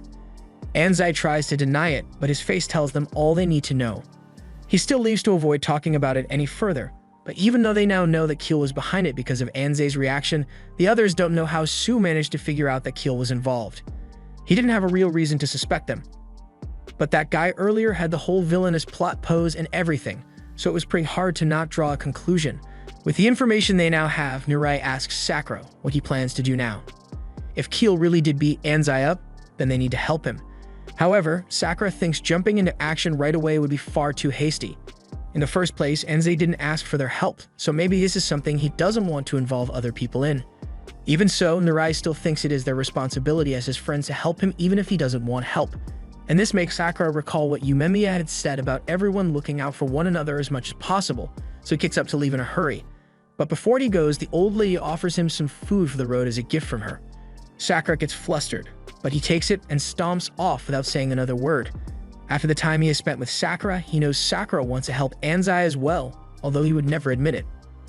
Elsewhere that evening, Anzai is seen talking to a girl by the playground, and she is seriously worried about Anzai getting himself beat up like this, but he says he can handle this. In that case, the girl asks if he managed to convince Nagato to return to them, but unfortunately, he had no such luck. He is worried that Nagato would cross a line he can't come back from if he stays as a part of Keel. The girl tries to convince him to ask Bofurun for help, but Anzai still refuses to do so because Bofurun is a group that protects the town, and this is a personal matter for him, so he can't get everyone involved. The girl doesn't want him to handle this alone, so she offers to go with him next time he confronts Nagato, but Anzai rejects that idea as well as it is far too dangerous for her to join him. He tries to tell her that she doesn't need to worry, but with how much he has been beaten up already, there's no way she wouldn't be worried. As Anzai leaves, she sits on a bench and is approached by Sakura, who asks her to fill him in on the conversation she just had with Anzai. She is hesitant at first, but Sakura says he is in the same class as Anzai, and after looking at his Furin uniform, she knows that he isn't lying, so she agrees to explain things to him. She and Anzai are childhood friends, and they always used to play with one another when they were kids. Eventually, a kid called Nagato joined them, and even though they all went to different schools, she thought they could all stay friends. Recently, she happened to bump into Anzai at the playground and came over to catch up with him. She could see that he wasn't in the best shape, so she assumed he just got into another fight or something. She then mentioned wanting to see Nagato again so the three of them could get together again, but then Anzai explains that he got beaten up by someone from a group called Keel. He says the guy pursed Smashing while he was outside town, so he tried to stop him and grabbed the dude's arm. But when he got a good look at the dude, he realized it was actually Nagato. She doesn't believe Nagato could do something like this, so Anzai wanted to bring Nagato here so they could hear his side of the story, but Anzai returned beaten up and wouldn't tell her what happened to her. All he would say is that Keel are bad news, but he also said he would handle it himself. She feels frustrated that her friends are in trouble, and she is powerless to do anything to help, so she breaks down in tears, and Sakura still doesn't know how to handle emotions well, so he's at a loss for what to do. Eventually, he tells her he will bring Nagato here so they can sort out their differences. And the girl is pretty relieved to hear this, although Anzai said it was a bad idea to get Furin involved in this, but Sakura says it'll all work out eventually, so she can leave it to him. The girl smiles and thanks Sakura for being such a good guy. She then gets up and says this whole mess has made her really hungry, so Sakura possessively holds his food and tells her she can't have any, but she wasn't going to ask for Sakura's food anyway. Sakura did say he would help her, but now he has to think about how he's going to do it. He walks into class and is greeted by the others, but then he notices Anzai across the room as he's trying to pass off his injuries as a bear attack, but no one really believes it. Sakura knows Anzai would just change the subject if he asked about it directly, so he doesn't bother mentioning the discussion he had yesterday with Sochiya. Just then, someone from another class comes in looking for Anzai. He walks over to him and says a creepy guy in a hood met him outside and told him to give the letter to Anzai. Anzai recognizes that description, so he becomes terrified at what the letter may contain. He hesitantly opens it, and it's just as bad as he expected, so he takes off running. Sakura chases after him and tells Anzai to wait, but Anzai doesn't stop, so Sakura is forced to jump down the stairs to cut him off.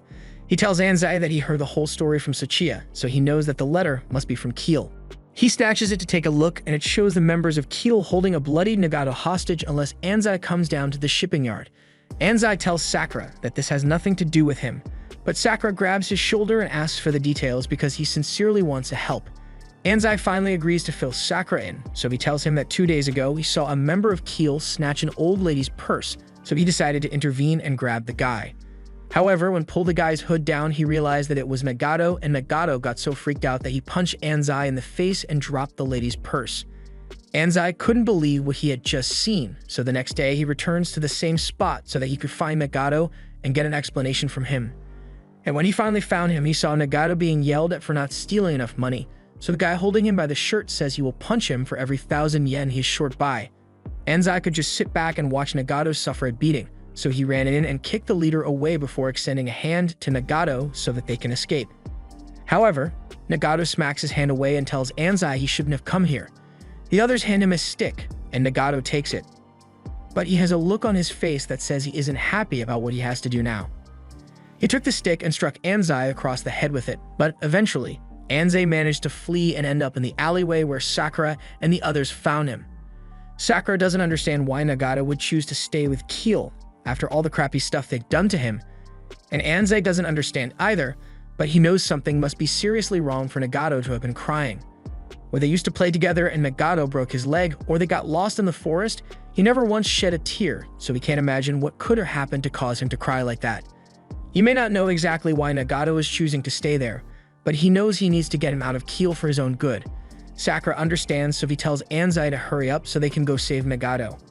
Anzai tells Sakura that he doesn't want to get Furin involved in his problems, but Sakura says he isn't going as a member of Furin. He's going because Tsuchiya asked him to bring Nagato back, so it's his problem as well now. At the same time, everyone in the class starts coming down the stairs since they had heard the whole story. They ask Anzai why he didn't tell them, and he says he didn't want Furin to get involved because they are meant to protect the town, so they have no business with what goes on out of town. Shu says they aren't helping him out because they are members of Furin, they are helping him because they are his friends. Now that everything is settled, the entirety of Class 1 heads out to the abandoned shipping yard to rescue Nagato. All the first years of Furin are now walking over to the Keel hideout, but none of them know much about Keel aside from the fact that this is their logo. And frankly, Sakura doesn't care because after what they did to Nagato, he is going to make sure they pay.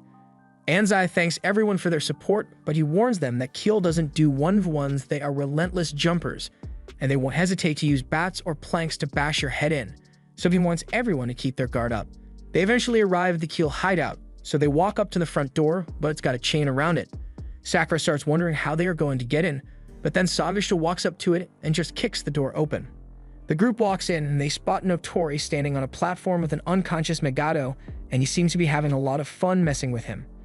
Sakura demands that the leader of Keel, Nonori, hand Nagato over immediately, but Nonori says he can't do that since Nagato hasn't reached his quota of stolen money yet. However, Sakura wasn't asking for permission. If Nonori doesn't want to let Nagato go willingly, then they are just going to have to beat him up until he does. Nonori mockingly asks if it's really alright for self-proclaimed heroes like themselves to raid his hideout with so many people. But to be honest, he's excited to see what happens because he brought a lot of friends of his own. Just then, countless Keel members surround Furin, and they are starting to get worried because this isn't what they were expecting. Anzai apologizes to everyone for getting them involved in this, but Tega tells him he doesn't have to worry about it, because with the numbers here, each person just needs to take out 3 or 4 Keel members, and that should be easy. Notori is surprised that the Furin members seem so composed despite being clearly outnumbered, but he isn't concerned because there's no way Furin can win against this many opponents at once. The fight begins and it turns into an all-out brawl, but Tega, Su, Kiryu, Sagashta, and Sakura are handling themselves pretty well so far. However, since Nariya is not very useful in this situation, Su tells him to stay close for protection. Nonori can tell that 5 of the Furin members are a cut above the rest, so he's going to have to do something about them quickly. Just then, Sakura calls out to Anzai and says he should follow him because they are going to get Nagato. Everyone works together to clear a path for him, and Anzai doesn't hesitate to take the opportunity, so he runs up the stairs to get to his friend. However, once he's up there, he confronts Notori, and it turns out that Notori is actually really strong. As Anzai tries to punch him, he grabs his arm and kicks his lights out. Anzai then falls down the stairs and lands at Sakura's feet, but as much as Sakura wants to help him, he is a little preoccupied at the moment. A Keel member comes out of nowhere and swings at Sakura with a pipe, and he isn't the only one because Notori has a group of elite Keel members, and it looks like they just arrived. The one with the pipe is named Kongo, and the one with the plank is Kirishima. There's a munchkin with a barbed pole named Mogami fighting Sagashta, and a guy with an unfortunate haircut swinging a piece of wood at Kiryu. There's also this one dude attacking Su with 2 bats, and Su is having a hard time fending him off because he also has to cover for Nirei. Now, all of Furin's heavy hitters are now too busy to help the weaker members, so eventually, Keel starts to overwhelm them and one guy gets clocked over the head with a plank. Sakura sees this happen, and he can't stand seeing his friend get hurt, but he can't help until he has taken care of Kongo, and Kongo keeps mocking him, so it's starting to get on Sakura's nerves. Sakura loses his temper and charges at Kongo, but the second he is blinded by rage, another Keel member sneaks up behind him and bashes him in the head with a pipe. All the while, Notori has been watching from his perch and he is loving the show. The only reason Furin was holding their ground was because the heavy hitters were picking up the slack for the others, so without them it's only a matter of time before everyone else is overwhelmed by the sheer number of Kiel fighters. At the edge of the warehouse, Narai is cowering in fear because he knows he can't fight, and even though Su could probably beat Tone in a 1v1, he is losing because he is trying to keep Narai safe. Narai starts to wonder what he is even doing here in the first place. He tagged along with everyone because he wanted to be part of the group, but he has only made himself a burden. He refuses to let it end like this, so against better judgment, he runs out and tackles one of the Kiel members that was beating up a Furin member. And to Muri's credit, he manages to knock the guy over, but that victory is short-lived because he gets knocked out immediately after. This Kiel member is pretty much ready to end Mary's life right here, but before the plank could connect, the guy gets kicked straight across the room. The one responsible was Kaji, and he came with the other second years as backup. The Kiel members are starting to lose their nerve because they've all heard the stories of how vicious Kaji can get when he is angered, and none of them want to be a victim. Nodori is also surprised by Kaji's sudden arrival, but he doesn't understand why they all care so much because Furin is meant to be a team that protects their town. But none of them knew who Nagato was before all this, and Nagato isn't even a member of Furin. However, Kaji cuts him off and calls him an idiot. Yes, Furin is meant to protect its people and its town, but that also extends to the people their members care about. So when Nodori decides to pick a fight with Nagato, he picked a fight with all of them. The Kiel members are starting to have second thoughts about this whole fight, but when Nodori notices them getting cold feet, he tells them that if they don't get back to fighting, he's going to make sure they all end up like Nagato. The Kiel members know they don't stand a chance against the Furin second years, but at least these guys have the decency to stop beating you up once you're unconscious, so they'd rather face them than deal with Nodori. They all try to gang up on the three of them, so Enomoto and Kusumi step up, and they are easily able to knock 3 Kiel members out with one blow each. Kaji then tells them to take care of things downstairs while he goes to deal with Nodori. Kaji walks over to the stairs and finds Anzai unconscious. He takes a moment to set him upright and he is about to confront Nodori, but Sakura starts yelling for Kaji to stay out of this because beating up Nodori is his job. Kaji is shocked that such BS could come out of Sakura's mouth, so he walks over to him just to make sure he hurt him right. Kanbo tries to sneak attack Kaji while he thinks his guard is down, but as soon as Kaji raises his leg, Kanbo's life flashes before his eyes, so he backs off really quick.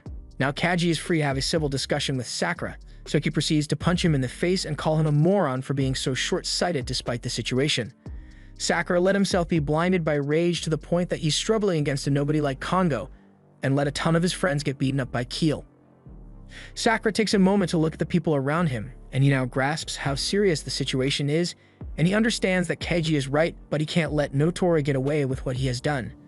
Kaji feels the same way, so he promises to make Nodori pay for what he has done, and he will even throw in a few extra punches for Sakura. And in the meantime, he wants Sakura to help the others down here. Kaji then heads upstairs and Kongo is relieved once he is gone because he knows there's no way he'd survive against someone as crazy as Kaji. He thinks he has a much better shot against Sakura, but then Sakura punches himself in the face to calm down and tells Kongo he's going to make this quick. Kongo doesn't know what to do at this point because Sakura is behaving like he's a completely different person. He tries calling for backup so they can jump Sakura, but that doesn't go well for them. People are getting knocked out left and right, and once all of them are taken care of, Kongo faces the same fate. On the other side of the warehouse, Sabishita is still dealing with a munchkin, and it's hard for him to end the fight because Mogami is really small and has been dodging all his attacks. Mogami then uses his stick to launch himself forward and kicks Sabishita in the chest, but in the process, Sabishita manages to grab his legs, so Mogami knows he's screwed. Sabishita holds him by the ankles before slamming him into the ground, and Mogami's ankle is now broken, so he is helpless as Sabishita lands the final blow. Meanwhile, Kave is still attacking Kiryu, and he's insulted for refusing to fight back, but Kiryu prefers his evasive style to regular fighting. And while he may not be landing any punches or the course of this fight, Kiryu has managed to call Kaga weak, maidenless, stupid, and uglier than a frog, so the emotional damage is starting to stack up, and it's making Kaga angrier by the second. Kaga charges at Kiryu one last time, but Kiryu slips by him and lightly taps his shoulder. At first, Kaga seems perfectly fine, but a few seconds later, he falls to the floor, unable to move. Kiryu then walks up to Kaga and tells him he needs to learn to be a bit more humble, and Kiryu usually doesn't like finishing off opponents who can't move, but for Kaga, he's going to make an exception. Now that most of the strong Kiel members have been taken care of, the fight is leaning in favor of the Furin, so they have a little time to catch their breath. Sakura reminds everyone that they can't let their guard down until the final Kiel member has been defeated. Just then, Sue knocks Tone across the room with an intense amount of disrespect in his eyes.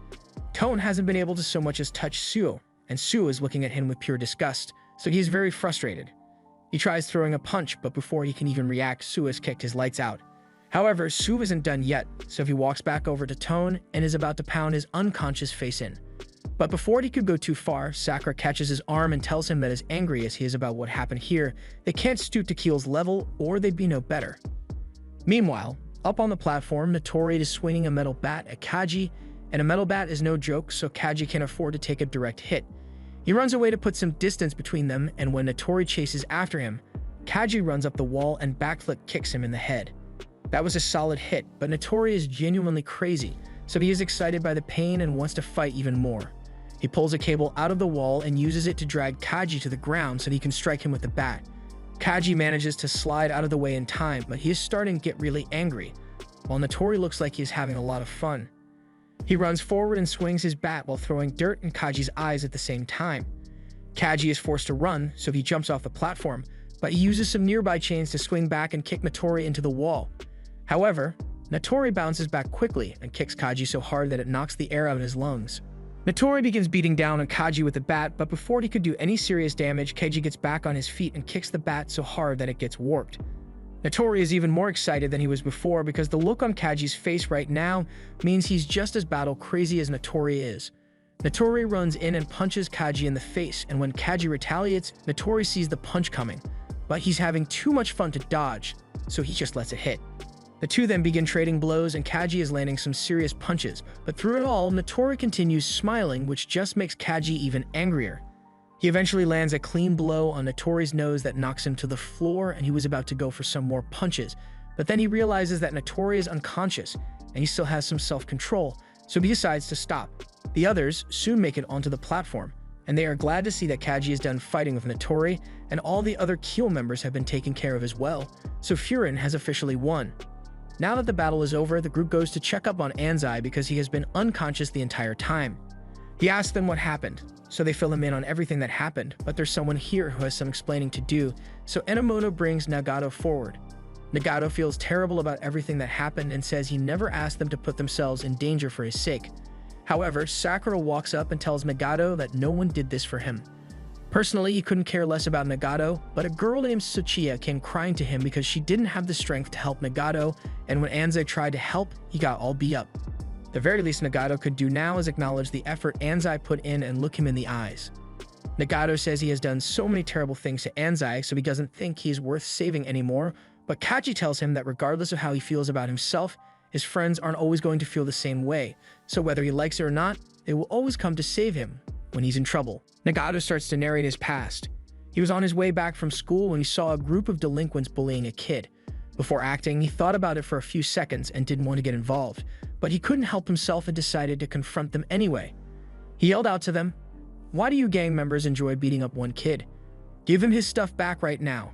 Unfortunately, Nagato's attempt at being a tough guy fails woefully, as the bullies now make him their #1 target and start kicking him on the floor. The kid who was trying to help just stares at Nagato as he's getting beat up, unable to do anything. That's when a guy with red hair comes out of nowhere and smokes all the bullies in record time. Now that it's over, the kid Nagato was trying to save thanks him for at least making an effort, after which he gets on his way back home. Nagato remains on his knees, realizing that he's never going to be as cool as this red-haired guy. The guy looks back at Nagato with a smile and tells him he's really amazing. Nagato tries to explain that he didn't do that much, but the red-haired guy tells him he's still really amazing because not everyone can stand up to a group of guys alone. That takes true courage, he says. The guy stretches his palm out to Nagato and invites him to join his team because he's been looking for courageous people like Nagato, but there aren't that many out there. Later that day, Nagato arrives at the warehouse where all the team members usually meet up. He looks around and sees that this is the warehouse that belongs to the Keel gang, so he starts to get a little intimidated. The guy from earlier walks up to him and introduces himself as Notori and informs him that he's the one who calls the shots around here. Nagato isn't surprised to find out he's the leader. It only makes sense since he's so strong. Just then, one of the members of the team starts getting beat up because he said he wanted to lead the team. Nagato finds this disturbing, so he asks Notori about it, and in response, Notori just punches Nagato right across the face, making him fall to the ground. Notori walks over to the door and proceeds to lock it while saying Nagato is the perfect sucker he's been looking for. someone with a useless sense of justice and easy to control. Nagato was then forced to join the Keel gang. He was ordered to bring at least 50,000 yen back to them every 3 days, and whenever he failed to meet that amount, he got punched in the face for every 1,000 yen he didn't bring.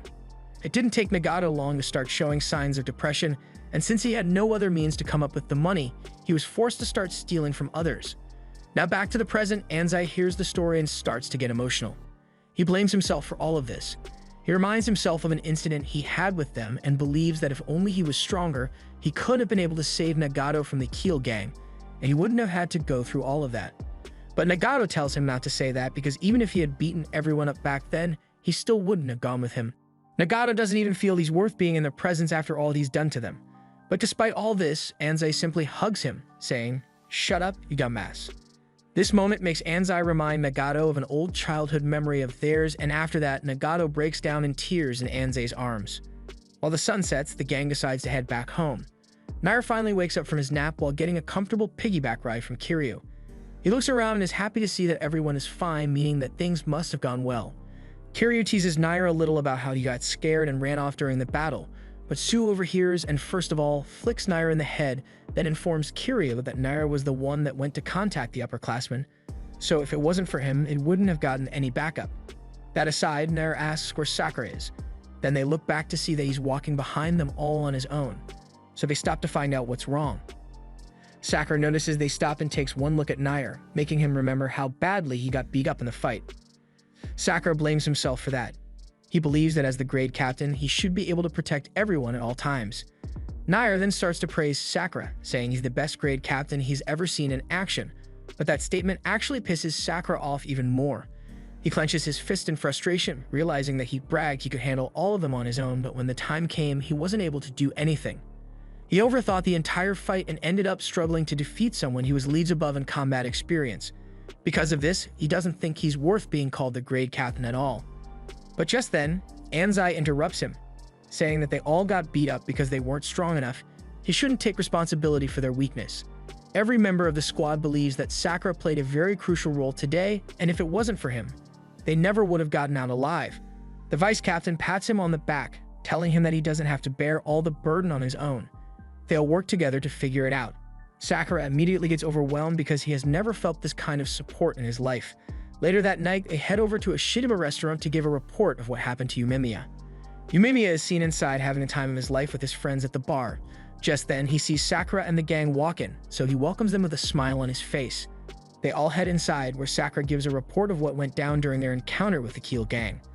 Sakura still has a look of guilt on his face as he expresses himself, expecting Yumemiya to scold him for being a bad grade captain. But to all their surprise, Yumemiya commends them instead, telling them they did a good job. The chef chimes in and brings in some delicious food for them to eat. However, Anzai isn't satisfied by the response Yumemiya gave them. He goes on to tell Yumemiya that he dragged the entire team into his personal affairs, so he deserves to be scolded for it. But Yumemiya replies, saying that Nagato is one of his close friends, so it's only natural that his teammates would want to help. That said, both Anzai and Nagato bow to him once more, saying that they're really sorry for all that happened. Yumemiya offers Nagato some food to eat.